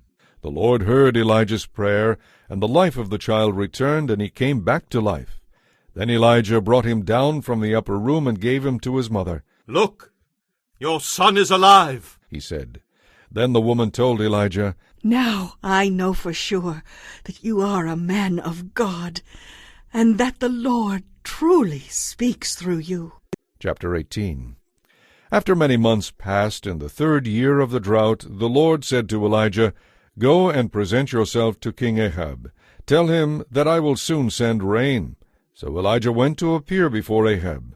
Meanwhile, the famine had become very severe in Samaria. So Ahab summoned Obadiah, who was in charge of the palace. Now Obadiah was a devoted follower of the Lord. Once when Jezebel had tried to kill all the Lord's prophets, Obadiah had hidden 100 of them in 2 caves. He had put 50 prophets in each cave, and had supplied them with food and water. Ahab said to Obadiah, "We must check every spring and valley to see if we can find enough grass to save at least some of my horses and mules." So they divided the land between them. Ahab went one way by himself, and Obadiah went another way by himself. As Obadiah was walking along, he saw Elijah coming toward him. Obadiah recognized him at once and fell to the ground before him. "Is it really you, my lord Elijah?" he asked. "Yes, it is," Elijah replied. "Now go and tell your master I am here." "Oh, sir," Obadiah protested, "what harm have I done to you, that you are sending me to my death at the hands of Ahab? For I swear by the Lord your God that the king has searched every nation and kingdom on earth from end to find you. And each time when he was told, 'Elijah isn't here,' King Ahab forced the king of that nation to swear to the truth of his claim. And now you say, 'Go and tell your master that Elijah is here.' But as soon as I leave you, the Spirit of the Lord will carry you away to who knows where. When Ahab comes and cannot find you, he will kill me. Yet I have been a true servant of the Lord all my life. Has no one told you, my lord, about the time when Jezebel was trying to kill the Lord's prophets? I hid 100 of them in 2 caves and supplied them with food and water. And now you say, 'Go and tell your master that Elijah is here.' Sir, if I do that, I'm as good as dead." But Elijah said, "I swear by the Lord Almighty, in whose presence I stand, that I will present myself to Ahab today." So Obadiah went to tell Ahab that Elijah had come, and Ahab went out to meet him. "So it's you, is it? Israel's troublemaker?" Ahab asked when he saw him. "I have made no trouble for Israel," Elijah replied. "You and your family are the troublemakers, for you have refused to obey the commands of the Lord and have worshipped the images of Baal instead. Now bring all the people of Israel to Mount Carmel, with all 450 prophets of Baal, and the 400 prophets of Asherah, who are supported by Jezebel." So Ahab summoned all the people and the prophets to Mount Carmel. Then Elijah stood in front of them and said, "How long are you going to waver between 2 opinions? If the Lord is God, follow him. But if Baal is God, then follow him." But the people were completely silent. Then Elijah said to them, "I am the only prophet of the Lord who is left. but Baal has 450 prophets. Now bring 2 bulls. The prophets of Baal may choose whichever one they wish, and cut it into pieces, and lay it on the wood of their altar, but without setting fire to it. I will prepare the other bull, and lay it on the wood on the altar, but not set fire to it. Then call on the name of your God, and I will call on the name of the Lord. The God who answers by setting fire to the wood is the true God. And all the people agreed. Then Elijah said to the prophets of Baal, You go first, for there are many of you. Choose one of the bulls, and prepare it, and call on the name of your God, but do not set fire to the wood. So they prepared one of the bulls and placed it on the altar. Then they called on the name of Baal all morning, shouting, O Baal, answer us! But there was no reply of any kind. Then they danced wildly around the altar they had made. About noontime Elijah began mocking them. You'll have to shout louder, he scoffed. For surely he is a god. Perhaps he is deep in thought, or he is relieving himself, or maybe he is away on a trip, or he is asleep and needs to be wakened. So they shouted louder, and following their normal custom, they cut themselves with knives and swords until the blood gushed out. They raved all afternoon until the time of the evening sacrifice, but still there was no reply, no voice, no answer. Then Elijah called to the people, Come over here! They all crowded around him as he repaired the altar of the Lord that had been torn down. He took 12 stones, one to represent each of the tribes of Israel, and he used the stones to rebuild the Lord's altar. Then he dug a trench around the altar large enough to hold about 3 gallons. He piled wood on the altar, cut the bull into pieces, and laid the pieces on the wood. Then he said, Fill 4 large jars with water, and pour the water over the offering and the wood. After they had done this, he said, Do the same thing again. And when they were finished, he said, Now do it a 3rd time. So they did as he said, and the water ran around the altar and even overflowed the trench. At the customary time for offering the evening sacrifice, Elijah the prophet walked up to the altar and prayed, O Lord God of Abraham, Isaac, and Jacob, prove today that you are God in Israel, and that I am your servant. Prove that I have done all this at your command. O Lord, answer me. Answer me, so these people will know that you, O Lord, are God, and that you have brought them back to yourself. Immediately the fire of the Lord flashed down from heaven and burned up the young bull, the wood, the stones, and the dust. It even licked up all the water in the ditch. And when the people saw it, they fell on their faces and cried out, The Lord is God! The Lord is God! Then Elijah commanded, Seize all the prophets of Baal. Don't let a single one escape.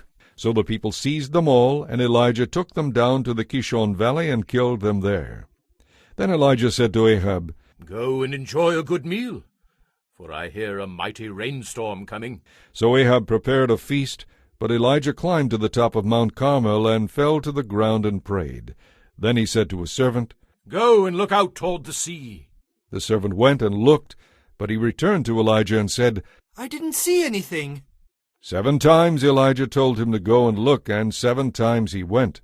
Finally, the 7th time his servant told him, I saw a little cloud about the size of a hand rising from the sea. Then Elijah shouted, Hurry to Ahab and tell him, Climb into your chariot and go back home. If you don't hurry, the rain will stop you. And sure enough, the sky was soon black with clouds. A heavy wind brought a terrific rainstorm, and Ahab left quickly for Jezreel. Now the Lord gave special strength to Elijah.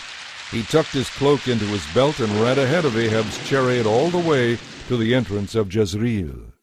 Chapter 19. When Ahab got home, he told Jezebel what Elijah had done, and that he had slaughtered the prophets of Baal. So Jezebel sent this message to Elijah. May the gods also kill me, if by this time tomorrow I have failed to take your life like those whom you killed. Elijah was afraid and fled for his life. He went to Beersheba, a town in Judah, and he left his servant there. Then he went on alone into the desert, traveling all day. He sat down under a solitary broom tree and prayed that he might die. I have had enough, Lord, he said. Take my life, for I am no better than my ancestors. Then he lay down and slept under the broom tree. But as he was sleeping, an angel touched him and told him, Get up and eat. He looked around and saw some bread baked on hot stones and a jar of water. So he ate and drank and lay down again. Then the angel of the Lord came again and touched him and said, Get up and eat some more, for there is a long journey ahead of you. So he got up and ate and drank, and the food gave him enough strength to travel 40 days and 40 nights to Mount Sinai, the mountain of God. There he came to a cave where he spent the night. But the Lord said to him, What are you doing here, Elijah? Elijah replied, I have zealously served the Lord God Almighty. But the people of Israel have broken their covenant with you, torn down your altars, and killed every one of your prophets. I alone am left, and now they are trying to kill me too. Go out and stand before me on the mountain, the Lord told him. And as Elijah stood there, the Lord passed by, and a mighty windstorm hit the mountain. It was such a terrible blast that the rocks were torn loose, but the Lord was not in the wind. After the wind there was an earthquake, but the Lord was not in the earthquake. And after the earthquake there was a fire, but the Lord was not in the fire. And after the fire there was the sound of a gentle whisper. When Elijah heard it, he wrapped his face in his cloak and went out and stood at the entrance of the cave. And a voice said, What are you doing here, Elijah? He replied again, I have zealously served the Lord God Almighty. But the people of Israel have broken their covenant with you, torn down your altars, and killed every one of your prophets. I alone am left, and now they are trying to kill me too. Then the Lord told him, Go back the way you came and travel to the wilderness of Damascus. When you arrive there, anoint Hazael to be king of Aram. Then anoint Jehu son of Nimshi to be king of Israel, and anoint Elisha son of Shaphat from Abel-Meholah to replace you as my prophet. Anyone who escapes from Hazael will be killed by Jehu, and those who escape Jehu will be killed by Elisha. Yet I will preserve 7,000 others in Israel who have never bowed to Baal or kissed him. So Elijah went and found Elisha son of Shaphat plowing a field with a team of oxen. There were 11 teams of oxen ahead of him, and he was plowing with the 12th team. Elijah went over to him and threw his cloak across his shoulders and walked away again. Elisha left the oxen standing there, ran after Elijah, and said to him, First let me go and kiss my father and mother goodbye, and then I will go with you. Elijah replied, Go on back, but consider what I have done to you. Elisha then returned to his oxen, killed them, and used the wood from the plow to build a fire to roast their flesh. He passed around the meat to the other plowmen, and they all ate. Then he went with Elijah as his assistant. Chapter 20. Now King Ben-Hadad of Aram mobilized his army, supported by the chariots and horses of 32 allied kings. They went to besiege Samaria, the Israelite capital, and launched attacks against it. Ben-Hadad sent messengers into the city to relay this message to King Ahab of Israel. This is what Ben-Hadad says. Your silver and gold are mine, and so are the best of your wives and children. All right, my lord. Ahab replied, All that I have is yours. Soon Ben-Hadad's messengers returned again and said, This is what Ben-Hadad says. I have already demanded that you give me your silver, gold, wives, and children. But about this time tomorrow, I will send my officials to search your palace and the homes of your people. They will take away everything you consider valuable. Then Ahab summoned all the leaders of the land and said to them, Look how this man is stirring up trouble. I already agreed when he sent the message demanding that I give him my wives and children and silver and gold. Don't give in to any more demands, the leaders and people advised. So Ahab told the messengers from Ben-Hadad, Say this to my lord the king. I will give you everything you asked for the first time, but this last demand of yours I simply cannot meet. So the messengers returned to Ben-Hadad with the response. Then Ben-Hadad sent this message to Ahab. May the gods bring tragedy on me, and even worse than that, if there remains enough dust from Samaria to provide more than a handful for each of my soldiers. The king of Israel sent back this answer. A warrior still dressing for battle should not boast like a warrior who has already won. This reply of Ahab's reached Ben-Hadad and the other kings as they were drinking in their tents. Prepare to attack! Ben-Hadad commanded his officers. So they prepared to attack the city. Then a prophet came to see King Ahab and told him, This is what the Lord says. Do you see all these enemy forces? Today I will hand them all over to you. Then you will know that I am the Lord. Ahab asked, How will he do it? and the prophet replied, This is what the Lord says. The troops of the provincial commanders will do it. Should we attack first? Ahab asked. Yes. The prophet answered. So Ahab mustered the troops of the 232 provincial commanders. Then he called out the rest of his army of 7,000 men. About noontime, as Ben-Hadad and the 32 allied kings were still in their tents getting drunk, the troops of the provincial commanders marched out of the city. As they approached, Ben-Hadad's scouts reported to him, Some troops are coming from Samaria. Take them alive, Ben-Hadad commanded. whether they have come for peace or for war. But by now Ahab's provincial commanders had led the army out to fight. Each Israelite soldier killed his Aramean opponent, and suddenly the entire Aramean army panicked and fled. The Israelites chased them, but King Ben-Hadad and a few others escaped on horses. However, the other horses and chariots were destroyed, and the Arameans were killed in a great slaughter. Afterward, the prophet said to King Ahab, Get ready for another attack by the king of Aram next spring. After their defeat, Ben-Hadad's officers said to him, The Israelite gods are gods of the hills. That is why they won. But we can beat them easily on the plains. Only this time, replace the kings with field commanders. Recruit another army like the one you lost. Give us the same number of horses, chariots, and men, and we will fight against them in the plains. There's not a shadow of a doubt that we will beat them. So King Ben-Hadad did as they suggested. The following spring he called up the Aramean army and marched out against Israel, this time at Aphek. Israel then mustered its army, set up supply lines, and moved into the battle. But the Israelite army looked like two little flocks of goats in comparison to the vast Aramean forces that filled the countryside. Then the man of God went to the king of Israel and said, This is what the Lord says. The Arameans have said that the Lord is God of the hills and not of the plains.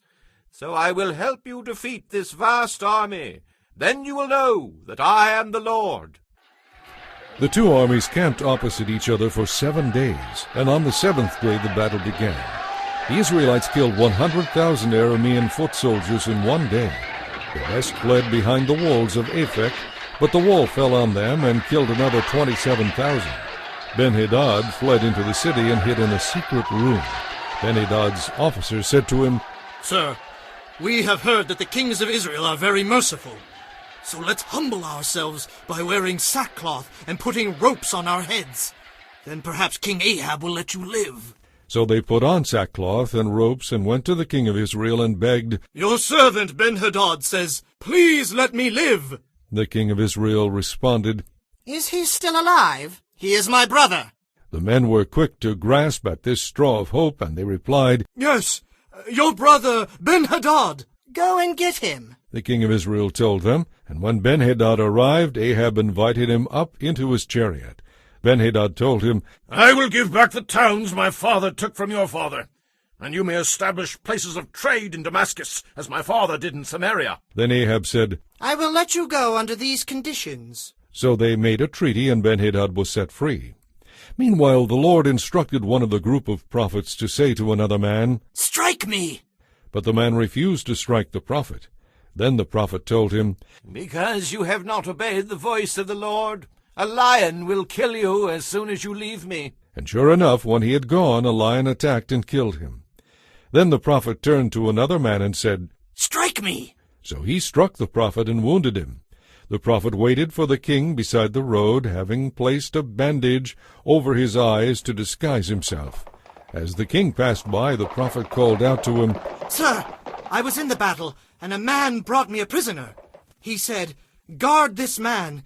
If for any reason he gets away, you will either die or pay a fine of 75 pounds of silver. But while I was busy doing something else, The prisoner disappeared. Well, it's your own fault. The king replied. You have determined your own judgment. Then the prophet pulled the bandage from his eyes, and the king of Israel recognized him as one of the prophets. And the prophet told him, This is what the Lord says. Because you have spared the man I said must be destroyed, now you must die in his place, and your people will die instead of his people. So the king of Israel went home to Samaria angry and sullen. Chapter 21.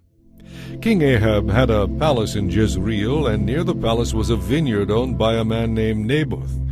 One day Ahab said to Naboth, Since your vineyard is so convenient to the palace, I would like to buy it to use as a vegetable garden. I will give you a better vineyard in exchange, or if you prefer, I will pay you for it. But Naboth replied, The Lord forbid that I should give you the inheritance that was passed down by my ancestors. So Ahab went home angry and sullen because of Naboth's answer. The king went to bed with his face to the wall and refused to eat. What in the world is the matter? His wife Jezebel asked him. What has made you so upset that you are not eating? I asked Naboth to sell me his vineyard or to trade it, and he refused. Ahab told her. Are you the king of Israel or not? Jezebel asked. Get up and eat, and don't worry about it. I'll get you Naboth's vineyard. So she wrote letters in Ahab's name, sealed them with his seal, and sent them to the elders and other leaders of the city where Naboth lived. In her letter she commanded, Call the citizens together for fasting and prayer, and give Naboth a place of honor. Find 2 scoundrels who will accuse him of cursing God and the king. Then take him out and stone him to death. So the elders and other leaders followed the instructions Jezebel had written in the letters. They called for a fast and put Naboth at a prominent place before the people. Then 2 scoundrels accused him before all the people of cursing God and the king. So he was dragged outside the city and stoned to death. The city officials then sent word to Jezebel, Naboth has been stoned to death. When Jezebel heard the news, she said to Ahab, You know the vineyard Naboth wouldn't sell you? Well, you can have it now. He's dead. So Ahab immediately went down to the vineyard to claim it. But the Lord said to Elijah, who was from Tishbe, Go down to meet King Ahab, who rules in Samaria. He will be at Naboth's vineyard in Jezreel, taking possession of it. Give him this message. This is what the Lord says. Isn't killing Naboth bad enough? Must you rob him too? Because you have done this, dogs will lick your blood outside the city, just as they licked the blood of Naboth. So my enemy has found me. Ahab exclaimed to Elijah. Yes, Elijah answered, I have come because you have sold yourself to what is evil in the Lord's sight. the Lord is going to bring disaster to you and sweep you away. He will not let a single one of your male descendants, slave or free alike, survive in Israel. He is going to destroy your family as he did the family of Jeroboam, son of Nebat, and the family of Baasha, son of Ahijah. For you have made him very angry, and have led all of Israel into sin. The Lord has also told me that the dogs of Jezreel will eat the body of your wife Jezebel at the city wall. The members of your family who die in the city will be eaten by dogs, and those who die in the field will be eaten by vultures. No one else so completely sold himself to what was evil in the Lord's sight as did Ahab, for his wife Jezebel influenced him. He was especially guilty because he worshipped idols, just as the Amorites had done, the people whom the Lord had driven from the land ahead of the Israelites. When Ahab heard this message, he tore his clothing, dressed in sackcloth, and fasted. He even slept in sackcloth and went about in deep mourning. Then another message from the Lord came to Elijah, who was from Tishbe. Do you see how Ahab has humbled himself before me? Because he has done this, I will not do what I promised during his lifetime. It will happen to his sons. I will destroy all his descendants. Chapter 22. For 3 years there was no war between Aram and Israel. Then during the 3rd year, King Jehoshaphat of Judah went to visit King Ahab of Israel. During the visit, Ahab said to his officials, Do you realize that the Arameans are still occupying our city of Ramoth-Gilead? And we haven't done a thing about it. Then he turned to Jehoshaphat and asked, Will you join me in fighting against Ramoth-Gilead? And Jehoshaphat replied to King Ahab, Why, of course. You and I are brothers, and my troops are yours to command. Even my horses are at your service. Then Jehoshaphat added, But first, let's find out what the Lord says. So King Ahab summoned his prophets, about 400 of them, and asked them, Should I go to war against Ramoth-Gilead or not? They all replied, Go right ahead. The Lord will give you a glorious victory. So Jehoshaphat asked, Isn't there a prophet of the Lord around too? I would like to ask him the same question. King Ahab replied, There is still one prophet of the Lord, but I hate him.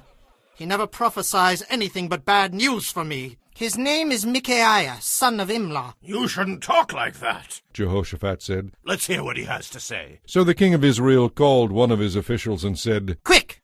Go and get Micaiah, son of Imlah. King Ahab of Israel and King Jehoshaphat of Judah, dressed in their royal robes, were sitting on thrones at the threshing floor near the gate of Samaria. All of Ahab's prophets were prophesying there in front of them. One of them, Zedekiah, son of Kenaanah, made some iron horns and proclaimed, This is what the Lord says. With these horns you will gore the Arameans to death. All the other prophets agreed. Yes, They said, go up to Ramoth-Gilead and be victorious, for the Lord will give you victory. Meanwhile the messenger who went to get Micaiah said to him, Look, all the prophets are promising victory for the king.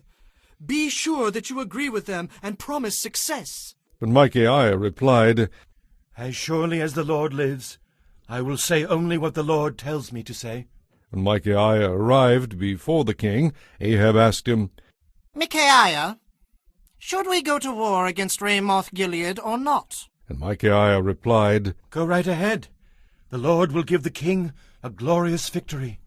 But the king replied sharply, How many times must I demand that you speak only the truth when you speak for the Lord? So Micaiah told him, In a vision, I saw all Israel scattered on the mountains, like sheep without a shepherd.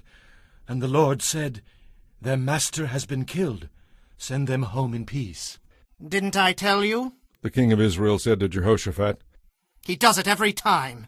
He never prophesies anything but bad news for me. Then Micaiah continued, Listen to what the Lord says. I saw the Lord sitting on his throne with all the armies of heaven around him, on his right and on his left.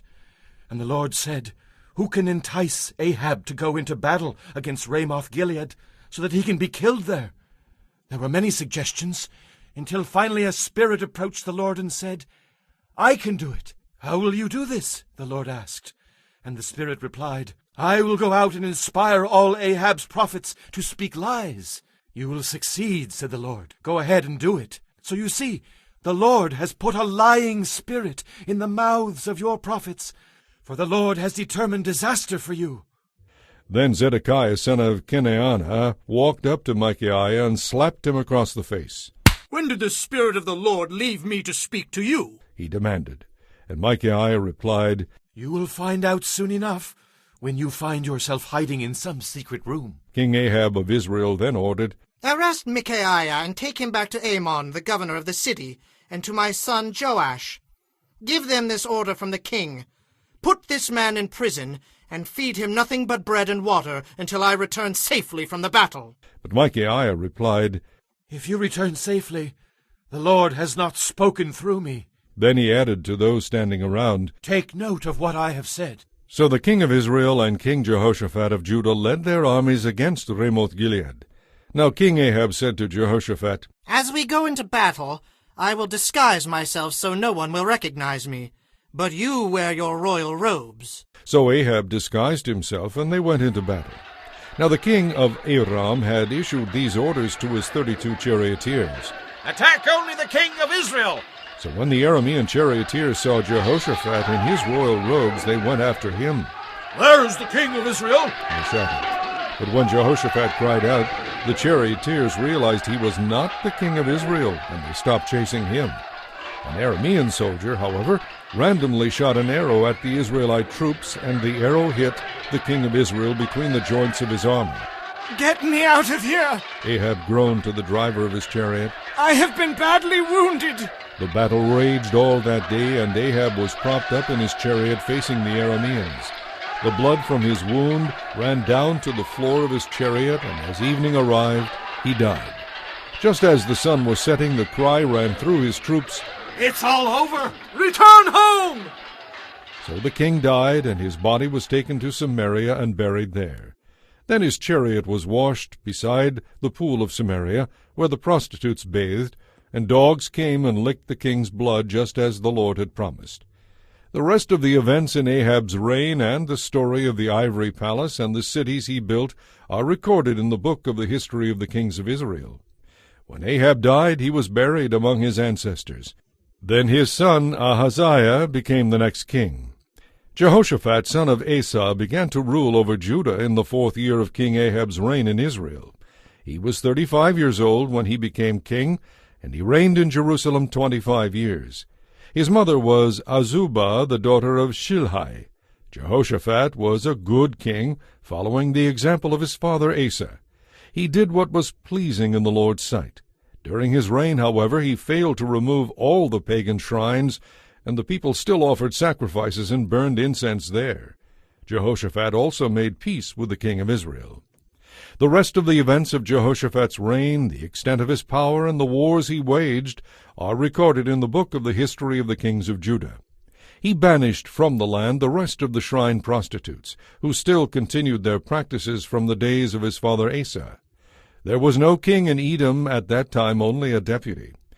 Jehoshaphat also built a fleet of trading ships to sail to Ophir for gold. But the ships never set sail, for they were wrecked at Ezion-Geber. At that time Ahaziah, son of Ahab, proposed to Jehoshaphat, Let my men sail an expedition with your men. But Jehoshaphat refused the offer. When Jehoshaphat died, he was buried with his ancestors in the city of David. Then his son Jehoram became the next king. Ahaziah, son of Ahab, began to rule over Israel in the 17th year of King Jehoshaphat's reign in Judah. He reigned in Samaria 2 years. But he did what was evil in the Lord's sight, following the example of his father and mother and the example of Jeroboam, son of Nebat, who had led Israel into the sin of idolatry. He served Baal and worshipped him, rousing the anger of the Lord, the God of Israel, just as his father had done.